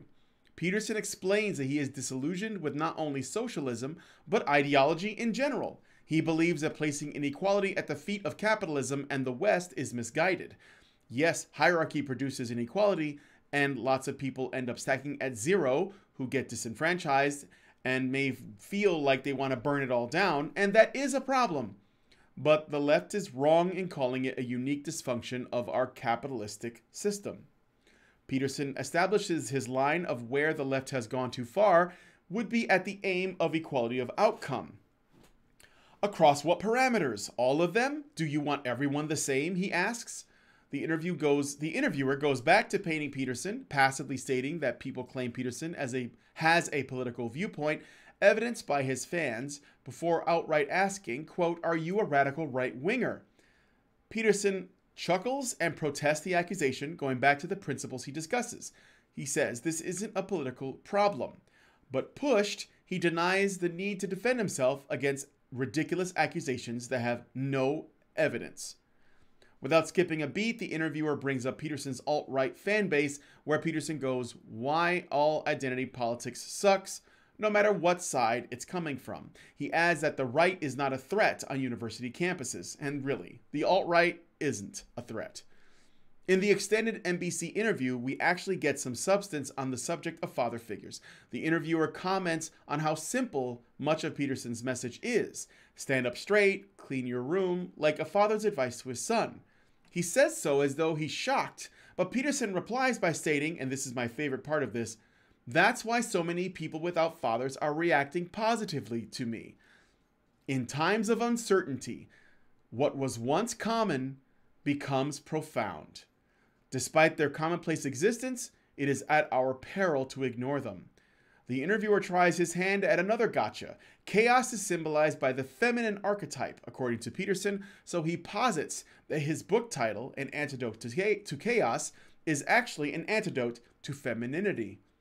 Peterson points out that in other circumstances, it could be threats from order. It just so happens that the threat is feminine in nature, though Peterson does not state this explicitly. It does happen to be true, in my opinion, however. The interviewer then picks at the idea that when men are pushed to feminize, they'll be drawn to more fascist ideologies. Peterson thinks that is already happening. From there, the interviewer, of course, asks Peterson about Trump, because if you don't have him in a conversation, you're not talking in the current year, and how the tides are turning to the right. This is intended as either bait for Peterson to oust himself as an alt-right neo-Nazi Trump supporter, or something the network could use as a sizzler to get more people interested in watching. Likely, it was both. All in all, it was clear that Peterson's run-ins with the media have made him very cautious, and he does not fall for their tricks to try to frame him in a bad light. Instead, he ends the interview, as does many others, with more support than he had before he began, and a stronger disgust from those who oppose him. All right. Alison, do you want to have some comments, or do you want me to play anything and then maybe say something? Is this just think, this one? I only have a couple of short little things. Yeah, the chaos is feminine is let's play that one. Okay, chaos is femininity. I'll just jump over to that bit. It's 11, 17. There we go. Here we go. Chaos is something that you say is distinctly feminine, whereas order is symbolized. something It's symbolized by the feminine, yeah. Okay, so you posit that. So this almost seems like, in certain ways, an antidote to femininity. Is that not the case? Oh, this is actually worse than I thought. What do you mean? He's not actually saying that chaos is feminine. He's saying that it's symbolized by the feminine. So yes. that means that he's not actually saying chaos is feminine. If it's symbolized by the feminine, that just means that it's used as a symbol in mythology. Like feminism, like you could use I don't know, grapes as a symbol of chaos. That doesn't mean that grapes are chaos. Does that make it, how does that make it worse though? It makes it worse that they are implicating him as saying that that he's saying that femininity Oh is yeah. negative. Absolutely. Yeah, that's probably why Peterson has to stop and think, because there's definitely manipulation happening there. There's definitely a manipulation happening there. Okay. So what I'm gonna go ahead. You want me to listen to the rest of it? It's almost over. Yeah. It's just Peterson needs to think about this because he knows that something is up, and he has to like be very, very, very careful in his words. It's an attempt. I think that. Let me think here for a minute how to put that properly. Under other political conditions, it could have been an antidote to order. But I think that the fundamental threats that our society faces now are threats from the side of chaos, from the side of destabilization, rather than, in our culture at least, rather than from the side of tyranny. You do mention. Okay, there you go. I wouldn't necessarily agree with Peterson here. I don't think that this is from the side of chaos or destabilization. If there is destabilization, it's because what we're seeing is the emergence of a more theocratic. And what I mean by theocratic is a regime that is based on the worship of a vulnerability object. So you can imagine any kind of religious structure. At the center is usually a sacred object that needs to be protected and provided by the people who worship or consider the object to be sacred. That's what we're seeing. We're seeing the establishment of a new kind of church. And I'm using religion only as convenience. Religion itself, this isn't an implication of as religion is necessarily being bad, but it does have certain features that are being replicated in this instance. If these features are actually beneficial, if we were actually looking at a religion that can come through and maintain individual liberties, maybe it wouldn't be as bad, but that's not what we're looking at. We're actually looking at a very cult-like, very theocratic, very tyrannical religion that regards everything, every law, every institution, every group, every corporation, every government action, every person. It regards every person as either helping or harming its vulnerability object.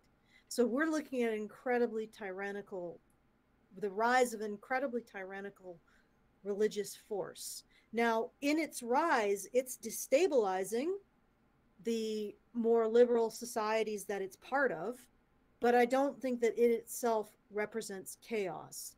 It represents absolute tyranny and adherence to a moral hierarchy represented by intersectionality.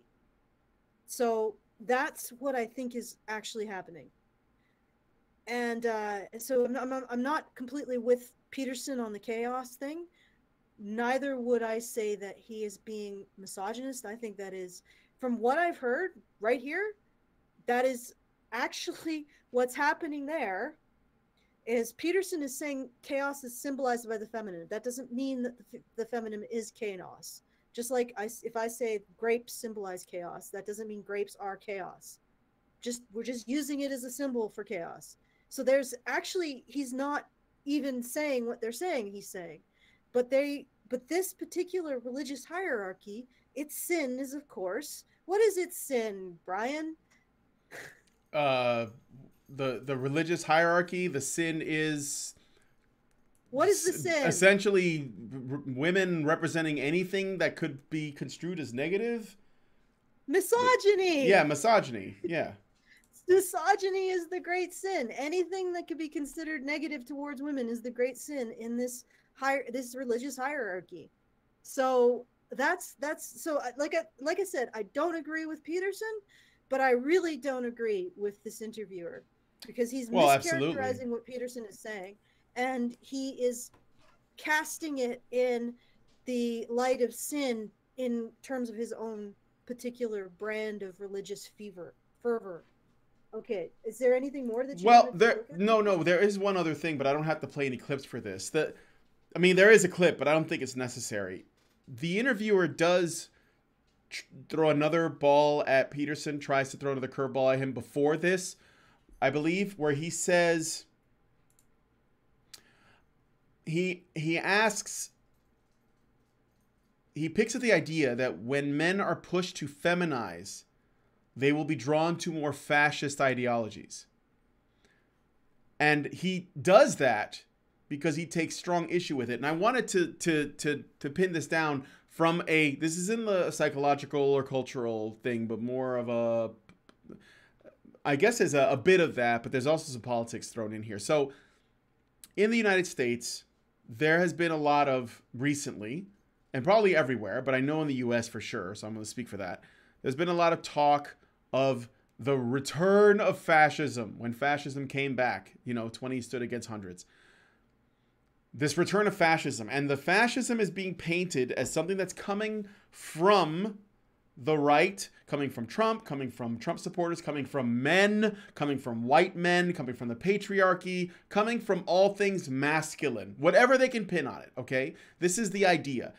The fascism is here, even though it's not, and it's coming from men on the right. That's where it's coming from, period, okay? Has to be stopped. All of it's bullshit, but that's the narrative. Peterson suggests that if men are pushed to feminize too much, they will become drawn to fascist ideologies. I find this interesting that the interviewer takes issue with this and tries to challenge Peterson, because normally, if Peterson had just said that men are being pushed to be drawn, or men are being drawn to fascist ideologies without laying blame on anything that has to do with the feminine, he probably would agree with him and praise him and plug his book, okay?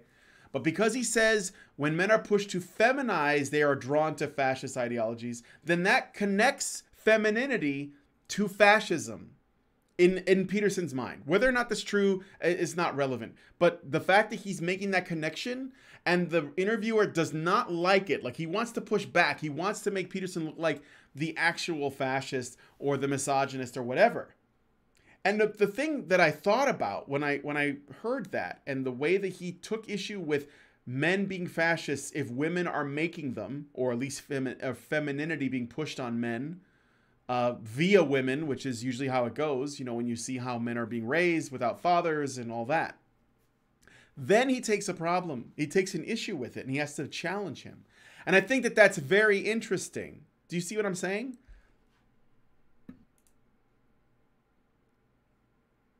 Well, you're muted, I think, because I can't hear you. No, I do think that's interesting, and I wouldn't mind actually dissecting what Peterson is saying here when he says that men who become feminized are drawn to fascism. What he's saying is they're drawn to simplistic narratives in which you have a moral hierarchy and you arrange yourself in relation to the vulnerability object, like I was talking about. Yeah, so that means he doesn't actually disagree with you. Yeah, I'm sure he wouldn't, but not necessarily entirely. I hope we disagree with something, because otherwise the conversation would be really boring. Well, no, I'm sure that the way Peterson, I think that, you guys could probably just have a really productive discussion.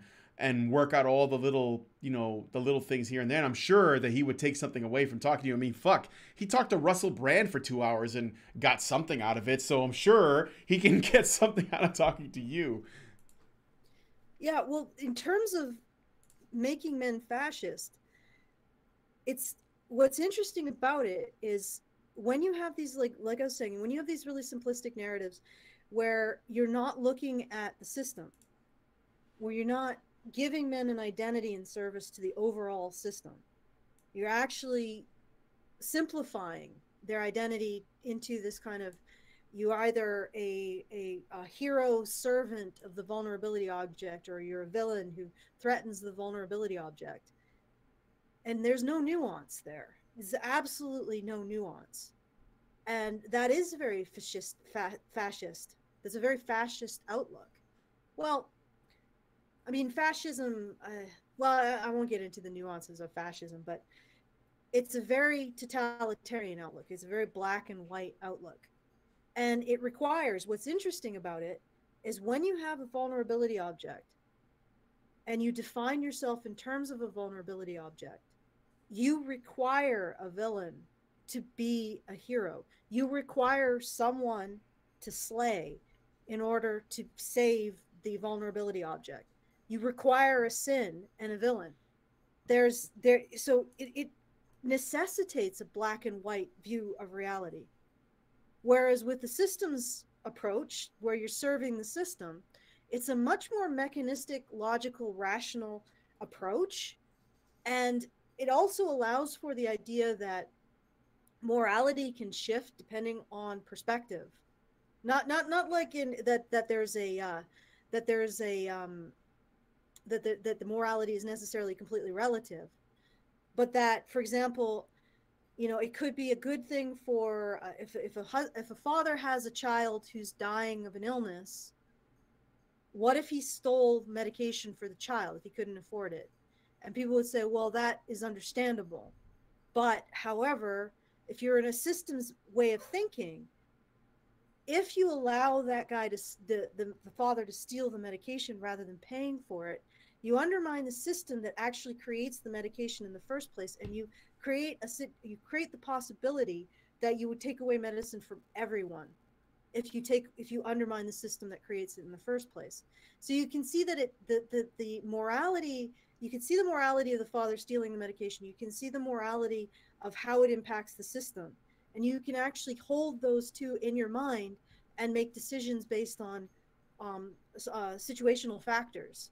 That's a much more complex form of morality than, this is my vulnerability object, like one random thing. Here's my cup of tea. This is my vulnerability object. I'm going to judge the entire world based on whether or not it benefits my cup of tea or harms my cup of tea. And that's it. Mm-hmm. So if you do anything negative towards my cup of tea, you're a villain and I'm going to freaking assassinate you. But if you do positive things to my cup of tea, like maybe put a little bit of honey in it, then you are going to be a hero. And that's it. There's no real nuance there.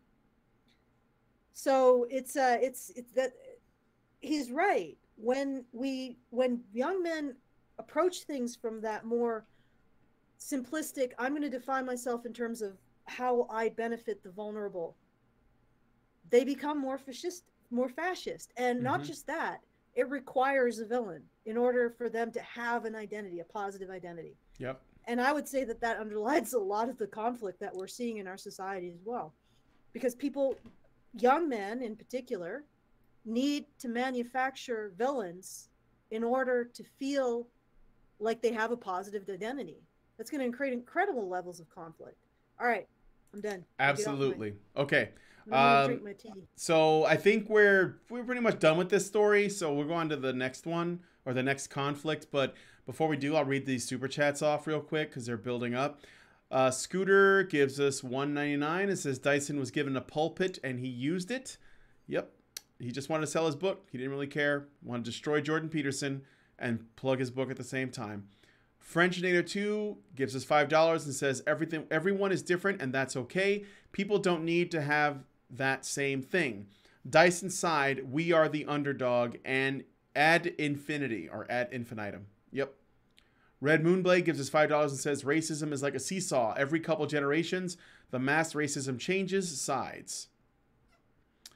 Frenchinator 2 gives us $2 and says, the resistance is Trump's 2020 campaign. Oh, they're guaranteeing a repeat. They're guaranteeing it with this behavior.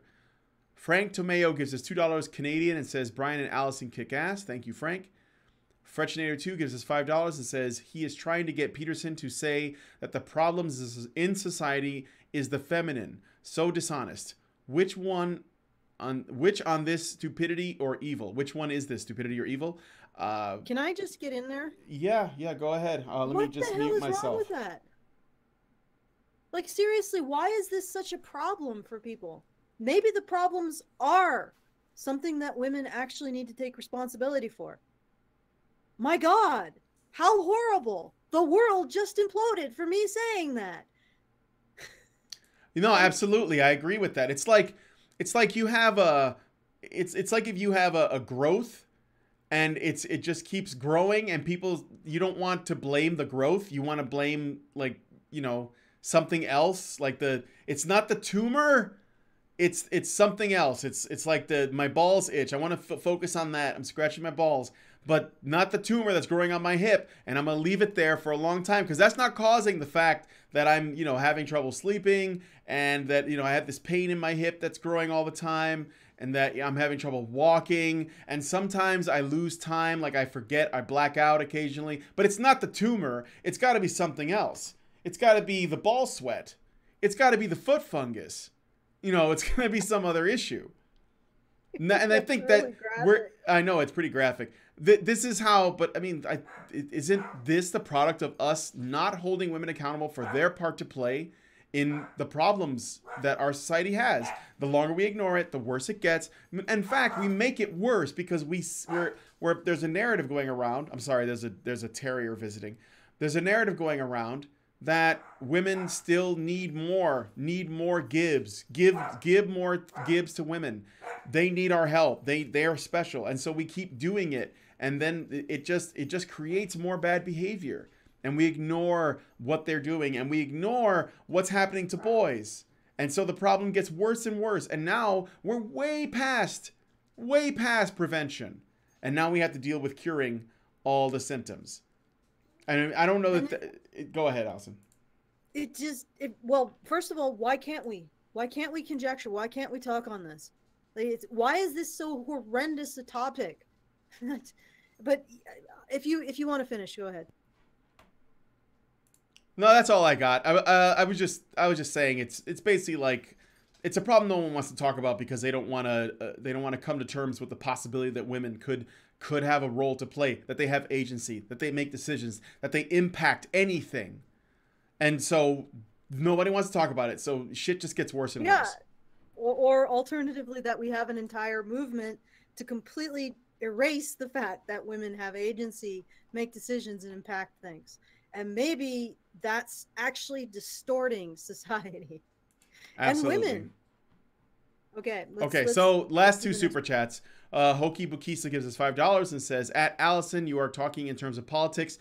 Peterson is speaking to individuals in chaos, lack of identity, lack of a father, family, lost in chaos. Well, yeah, because the book 12 Rules is not made to have a discussion about the political. It is the personal. It is just for the individual that buys the book. Tyler Preston gives us $5. Again, you never told me if you were the Tyler Preston with the YouTube channel that was on our show once. But whatever. He says they are using men/masculinity that /white people as a scapegoat when they cannot take any responsibility for their faults. Of course. All right. So next item. This is not a video. This is an article, but I thought it was kind of interesting to point out. Who is Roger Daltrey? So frontman of rock and roll band The Who, Roger Daltrey, has joined in the growing choir of dissenting opinions regarding socialism, Brexit, the European Union, and even the #MeToo movement. On the UK Labour Party, he said, quote, Jeremy Corbyn is not a socialist, he's a communist. Be honest about that and see how many votes you get, Jeremy, because otherwise you're going to be moving into Downing Street under a false premise, end quote. On Brexit, he said, quote, "What I'm against is Brussels, not the EU. I can't live with that because we lost people in my family fighting for our right to be democratic," end quote. However, I was most impressed with his criticisms of the Me Too movement, where he said, quote, "Why would any rock star need to push themselves on women? Usually it's the other way around. I'd like to have £1 for every woman that screws my ass. Mick Jagger would be a billionaire out of it," end quote. If it was going to be in the rock business, it would have been out by now. It would have been out a long time ago, he added. "I find this whole thing so obnoxious. It's always allegations and it's just salacious crap." It would appear that Daltrey is just one more in a growing number of voices in the mainstream pushing back on the excesses of the culture warriors. People like Stephen Fry, Kanye West, Joy Villa, Chance the Rapper, who apparently he took it back, so I don't count him anymore, but Owen Benjamin, Lil Wayne, and Sid Vicious. While many of these figures could be contrarians for selfish reasons, such as selling albums or just for attention, it would still seem to me that there is a trend that's on the rise, and maybe I'm just being a little optimistic, to at least acknowledge that people don't have to fall in line with the status quo, and thinking for yourself is becoming more and more encouraged. So this isn't me agreeing with everything that Daltrey says, but rather agreeing with the sentiment that he's saying it without giving a fuck about what people are going to say about it. Because, frankly, more people need to do this shit. So that's all I got to say about that. I just, I think Me Too is another symptom of the deification of victimhood.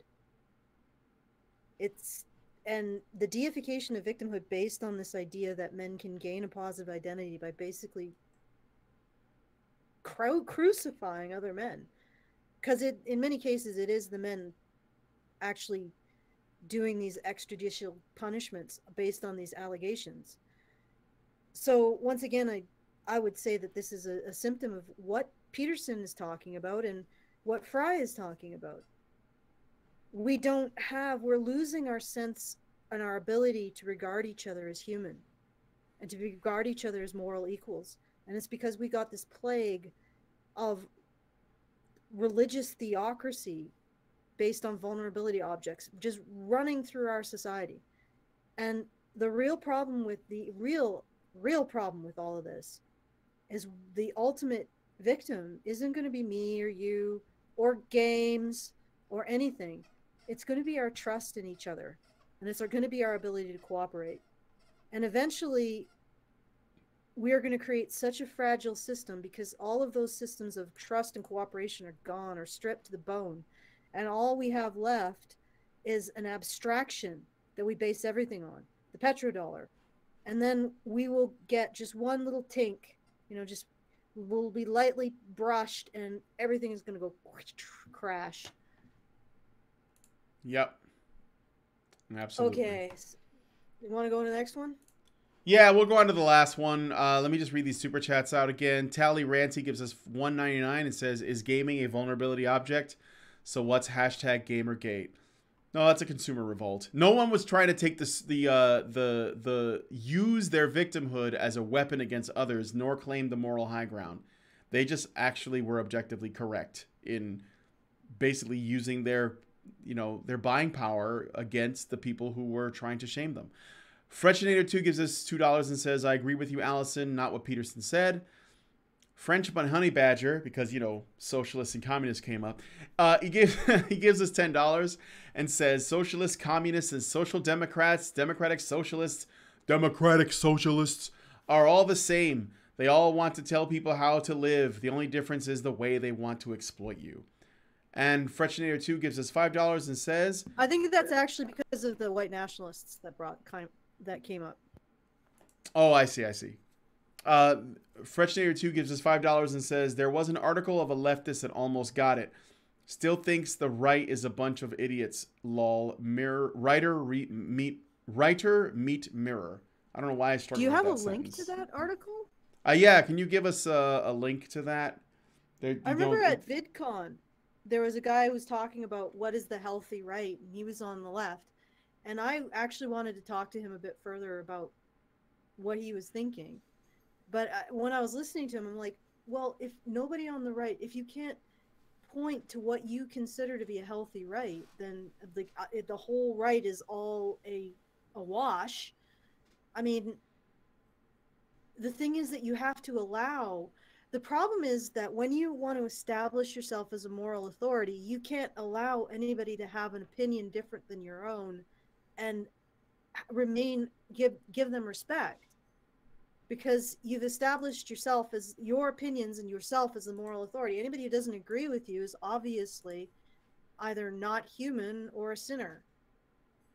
Where do you go from there? You can't go anywhere. So the only way that for the left to recognize a healthy right is to let go of their moral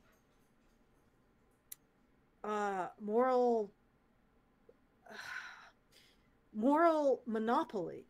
And it doesn't look like they're going to do that. I mean, one way they could have done it is in response to Peterson saying, can the left, what is the criteria for the left doing something bad? Can you do something? Can you go too far? What is the criteria for going too far? If they had introspected and said, oh yes, we can, that would be an acknowledgement that they have moral failings, and they couldn't do it because they want a moral monopoly. At least the people who are occupying the left and really aren't liberals and really aren't progressives or anything. They're just a bunch of theocrats who want to maintain their moral power over others.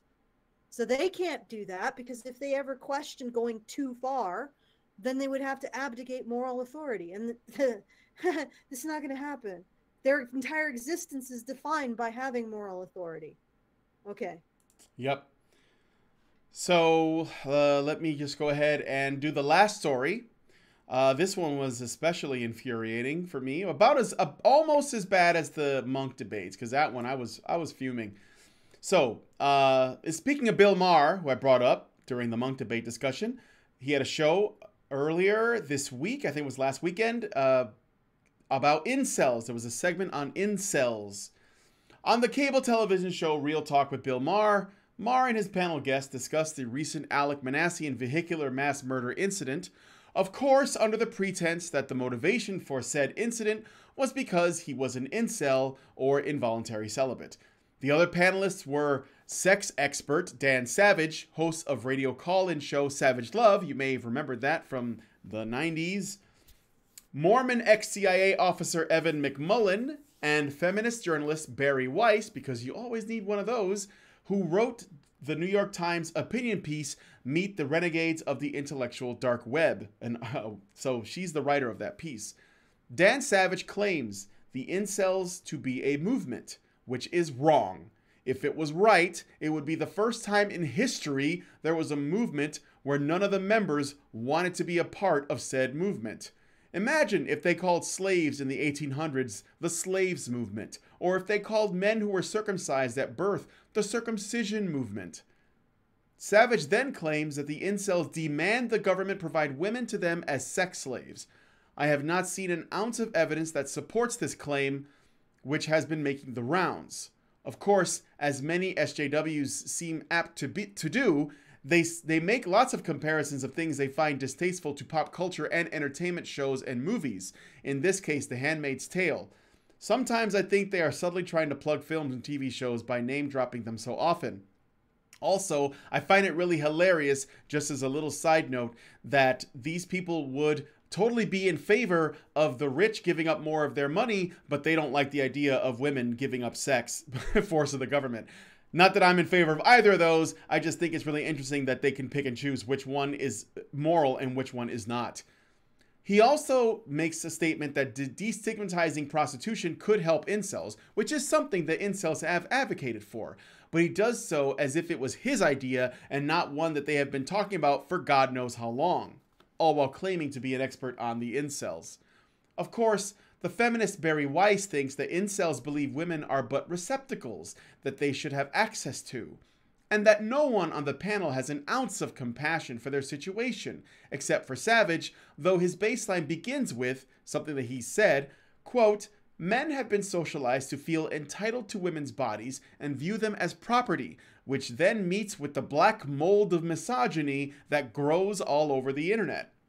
He then goes on to say that incels can't get laid because they don't have any social skills, while brushing past the fact that many are physically disabled, very unattractive, perhaps even deformed, or they have debilitating diseases, and so on, i.e., not social problems. Add to the fact that about 50% of men are essentially genetic dead ends because women will not select them, and you have a large number of men who will not find love with a woman.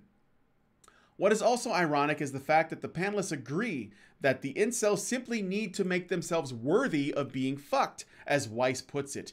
And yet, they still believe that we live in a culture where men view women as property and that they own women. How the fuck do you square that circle? Acknowledging that women are the gatekeepers of sex and that they are the ones ultimately choosing who they want to be intimate with kind of kills the notion that men view women as property. If something is yours, you don't have to prove yourself worthy of using it.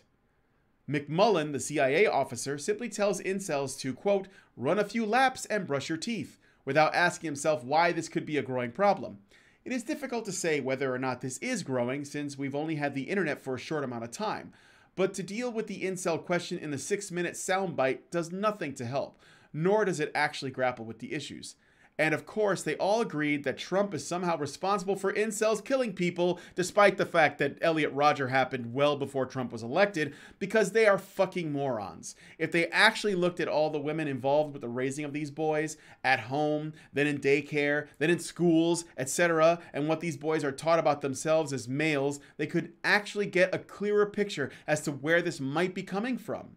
But sadly, they are indeed fucking morons. Tell us how you really feel. I feel like they're fucking morons and they piss me off. Do you want to? I only got 2 little clips for this. Do you want me to play them? Do the clips. Okay, yeah. so this is Savage talking about the men's entitlement. So we have to figure out. There's a lot of people out there who don't have sex, who don't have relationships. There's this tiny percentage who become active in this incel community. What's the difference? The way men are socialized to believe that women are their property and they're entitled to women's bodies. And that meets with the black mold of misogyny that grows all over the internet. And those are the 2 places we need to really intervene with how men are socialized to what they expect from women and the misogyny that runs riot on the internet. That creates the incels, not sexual deprivation. Okay, wait a second. Okay, go ahead. So I'm going to mute myself. What men expect from women that's making these men involuntarily celibate? Yeah, exactly. It doesn't work, Allison. It's like, and they even acknowledge it. They don't actually acknowledge it, but they say right after that, which is the next clip I want to play, they say, if you want to get laid, make yourself worthy of being fucked. You cannot make yourself worthy of being fucked and own women at the same time. Those 2 things do not exist in reality. You have to see this is the degree to which women don't have agency in the minds of these people. This is how little agency they think women have. That men can simultaneously struggle to actually get the favor of women, but also feel like they own women. And they make comparisons to Handmaid's Tale. What the fuck? That's just a whole other animal. But it just pisses me off that they do that. But yes. Do you want me to play the next clip? Actually, or do you want to say something? Could they just stop doing this? Like, incels already feel socially isolated. They don't need you teabagging them on top of it with all of this nonsense. And based on what? You don't even have any evidence that the majority of incels somehow they're involuntarily celibate because their standards are so high. And yet you're turning around and saying that they need to raise up to the standards that women set. It's just, you know what, it's getting too late for me to try to parse this mental porridge that Bill Maher has just sort of shot into the world from his anus. Well, technically that's Dan Savage, but because Bill Maher, you know, he just uses this to make jokes. He doesn't really have a lot to add. I mean, he says they're nasty and all this. I meant in terms of the overarching show. Oh, okay, sure. Dan Savage. Okay. Yes, he is the one who has graced us with his shysta sports. All right, continue. All right, let me play the other clip. This is just a response to it, and then that's basically it. But what changed when I couldn't get laid? It wasn't, I thought, I think you might okay, need to well, turn it start up. a band, become a doctor. What? Become a stand-up. Yeah, you know, I mean... Everyone wants to date a poor comic. Get a job in a restaurant. They're always fucking each other, the staff at restaurants, if you can't get laid. Make yourself worthy of being fucked, is the point. Right, make yourself worthy of being fucked. Again, you silver-tongued it, as you always do. See, they acknowledge that you need a job, and you need money, and you need social skills, and you need to take care of your hygiene and maybe your health, and they acknowledge that these things will help you attract a woman. But men just own women. They just dominate them all the time. You know, I have a suggestion, since men own women. Since women are men's property, and since society considers men entitled to women's bodies, incels, I have a solution for you. What you need to do is simply tell women, or you don't even need to tell them, you just need to use your telepathic connection to the patriarchy to make it so women no longer have standards. Okay? And then, or no longer have the excessive standards that you apparently aren't making, even though we're a sexually dimorphic species, and through most of our evolution prior to the genetic pinch points of agriculture and the Bronze Age, most of our evolution, the average man was good enough for the average woman. But somehow now, something happened. But it's not women's fault, but something happened that their standards became too. But what I'm saying is that you need to get on the horn with patriarchy and get the patriarchy to remind women that they are your property and they don't have any right to have standards. I'm surprised you didn't figure this solution out. Please do credit me with the patriarchy for this solution, and indicate to the patriarchy where they can send my internalized misogyny check. Because you know what?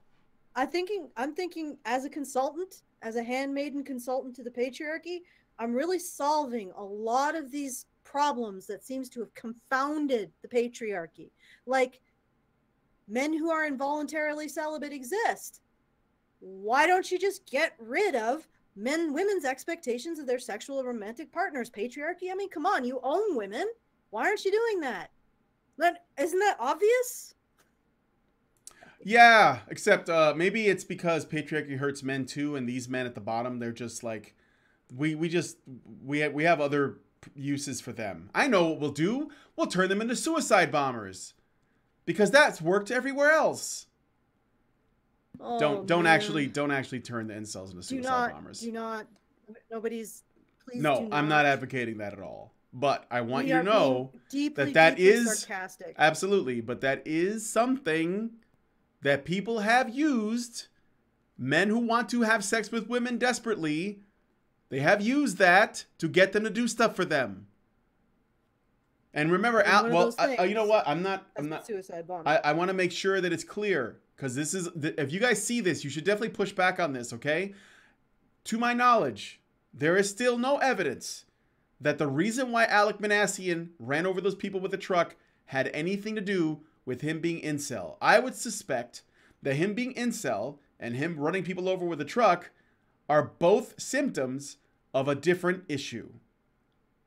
And you have to make sure that people know that, because that narrative will not end. And we've already been connected to it, because incels are basically MRAs. We've already been connected to it. So, you know, you gotta use the truth. I know this is gonna happen no matter what. Okay, so anyway. Yeah, I know. I mean, if there was a comet coming to Earth, they would probably call it a men's rights activist. Yeah, put a little fedora on the comet.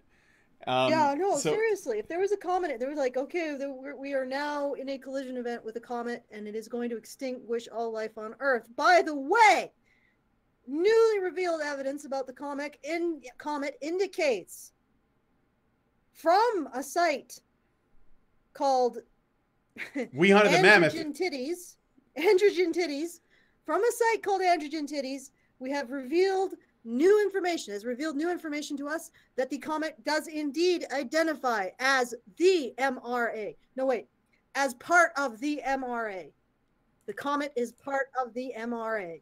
Absolutely. I saw the comment on Reddit the other day talking about how he's entitled to women's bodies, so wherever he strikes is going to be the part of the world that has the highest female population.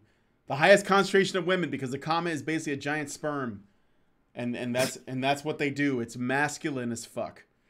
All right, so anyway, universe is. I actually have something written. Don't mansplain. Oh, okay. All right, dogeplane to me. I have something written. All right. Okay, so society uses the carrot of intimacy with women as a basic motivator for men. At least one study showed that men would significantly reduce their work hours if wage wasn't a large part of their attractiveness to a potential mate. In exploiting men's desire for intimacy with women in order to develop the systems and resources it requires to exist, every society has to face the question of what do we do with the men who don't manage to what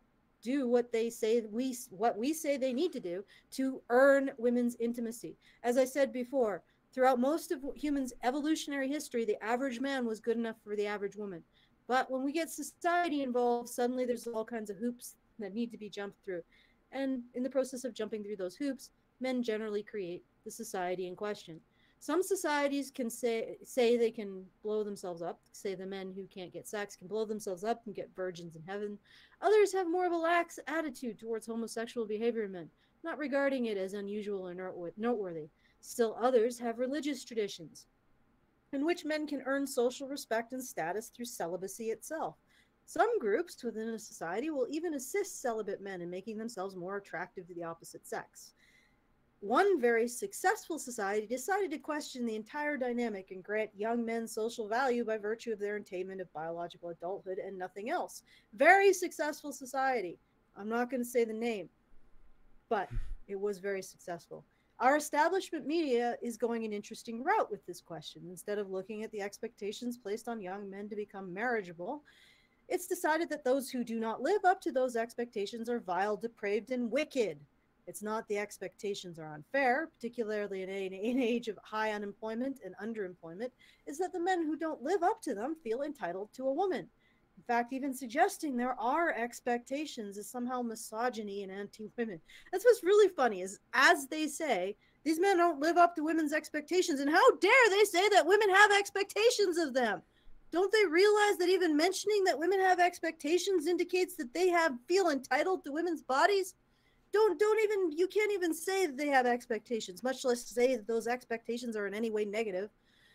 These young men are expected to live up to certain expectations of marriageability. When they don't, they aren't allowed to get upset about the expectations themselves, but are supposed to accept their marginalization from relationships that grant them social acceptability.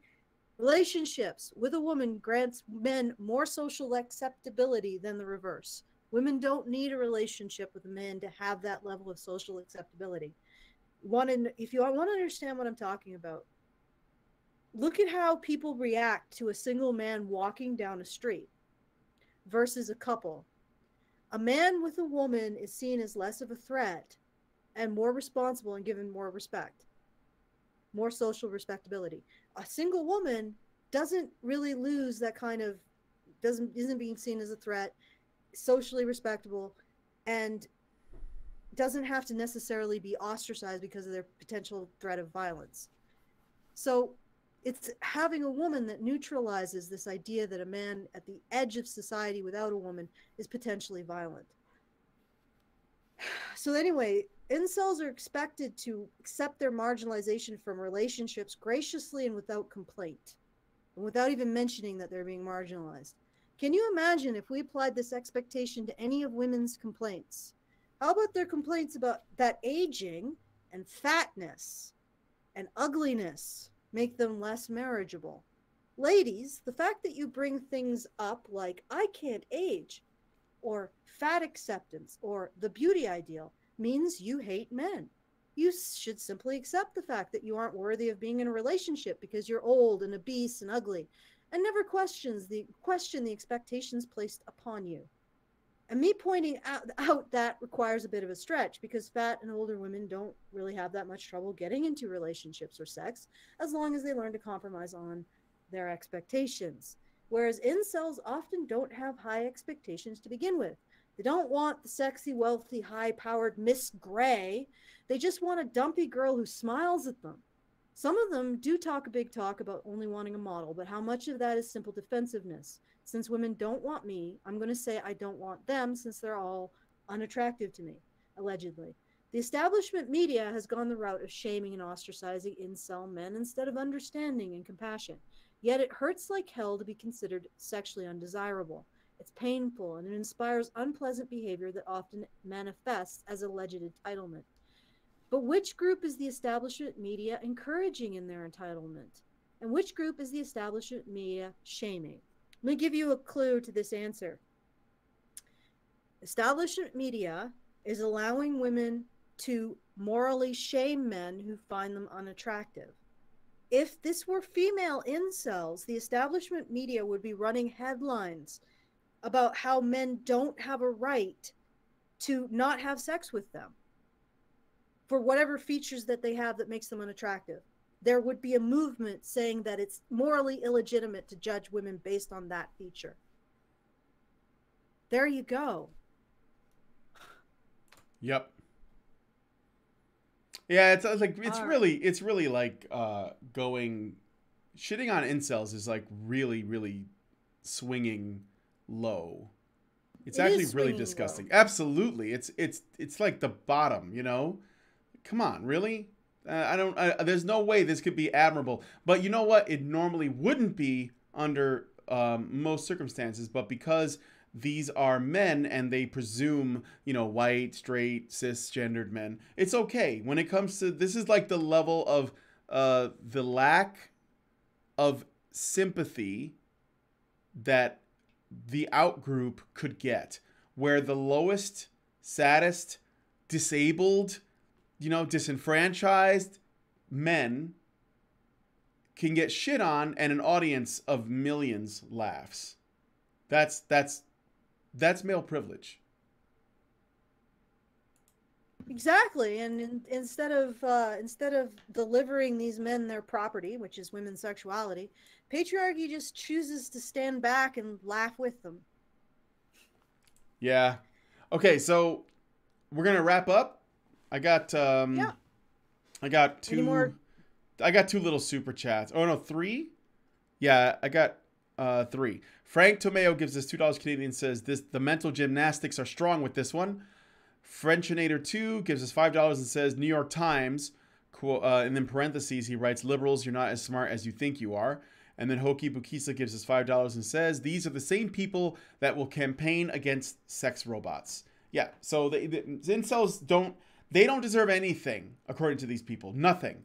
And I'm surprised, I guess, to a degree, by Dan Savage, who probably deals a lot with very lonely people. His lack of sympathy for these guys is pretty appalling. Wait put it that a second. way. Dan Savage, and remember this name, isn't he gay?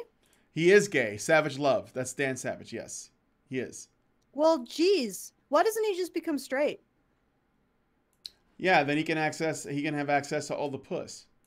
I don't know. Yeah, exactly. Like why doesn't he just fundamentally alter himself to conform with society's standards? I mean, really, why does he have the right to be different and to consider himself persecuted by how that difference makes him not fit in? The patriarchy wills it. So arbitrary.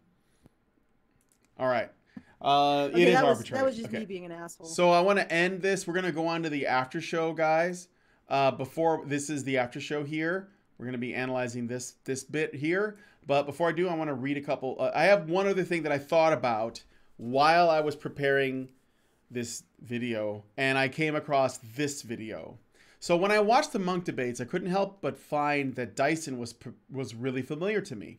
Then I remembered where I saw him before. As I mentioned before, he was a regular guest on Real Time with Bill Maher, the subject of the last segment that we just did. When I saw him, he was on a panel with Milo Yiannopoulos, and Milo insulted his intelligence, which of course Dyson took as racism.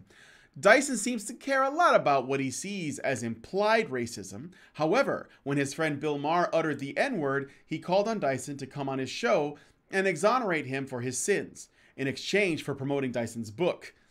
Also note that Dyson also tries to plug his book again during his debate with Peterson by implying that Peterson could use his massive white privilege platform on Twitter to do so. If this performance of grievance, scolding, and forgiveness in exchange for promotion on Bill Maher's show wasn't abundantly clear to me, I saw it again when Terry Crews appeared on The Daily Show to firstly discuss Terry's current projects, which is how the show begins, and then Terry's uniqueness as a mold-breaking man that no one thought could exist because he does action and comedy and he's muscular and masculine yet sensitive. Apparently a wild fantasy created by the left because of how little they understand or care about real fucking men. Then they move on from Terry's uniqueness to a conversation about Terry being the first man to come forward during the hashtag #MeToo movement, even though Corey Feldman and Todd Bridges have been trying to talk about this for decades. And then on to the topic of toxic masculinity and how men should be allowed to have feelings because it would be good for them, which is ridiculous because men have feelings, and then onto how addressing toxic masculinity would be best served for women's sake.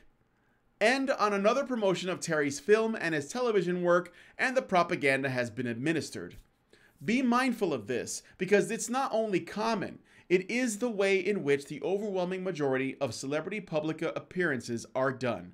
Whenever you see a show like this, and they bring a guest on, the guest is there to promote something of theirs, which I have no problem with, but then they're going to try to move on to some kind of leftist talking point, put that out there, even if the guest doesn't actually understand what they're talking about, and then they're going to plug the thing again and they're going to leave. These things are essentially ads mixed with chick tracks. Imagine if you were watching something where they had a cultist come out, promote their cult, and then leave, but the way that they did it was they would sandwich it between something that you probably wanted to hear about, like a new movie they were doing or a new album they were coming out with. This is the same thing. So it just tells you how phony this is. This is the phoniest shit. And I actually made a comment under this video saying, does anybody else see how how transparently phony this is? Not only this appearance on Trevor Noah, but the one where Dyson was on Bill Maher. It wasn't about anything except business as usual, and you have to recognize it for what it is. So I just wanted to throw that out there. I'm pretty much done talking about that topic, and I think we can go ahead and wrap up and move on to the after show now. I think so too. Yep. If you guys want to help us out making sure that Hannah is able to continue her work on HBR Talk, she covers specifically arguments and feminist counter talking points. So talking points counter to feminism. Please go to www.feedthebadger.com. It is the main fundraiser that is featured right now. We really appreciate it, because without your help, Hannah will have to pack up her bags and stop doing the Thursday show, and that is sad. That gives me a sad. It gives me a very large sad. So please do www.feedthebadger.com. Any amount helps. Make sure that we can keep Hannah's show going every Thursday. So that's it. That is my show. All right. Well, then we're out of here, and see you guys next time.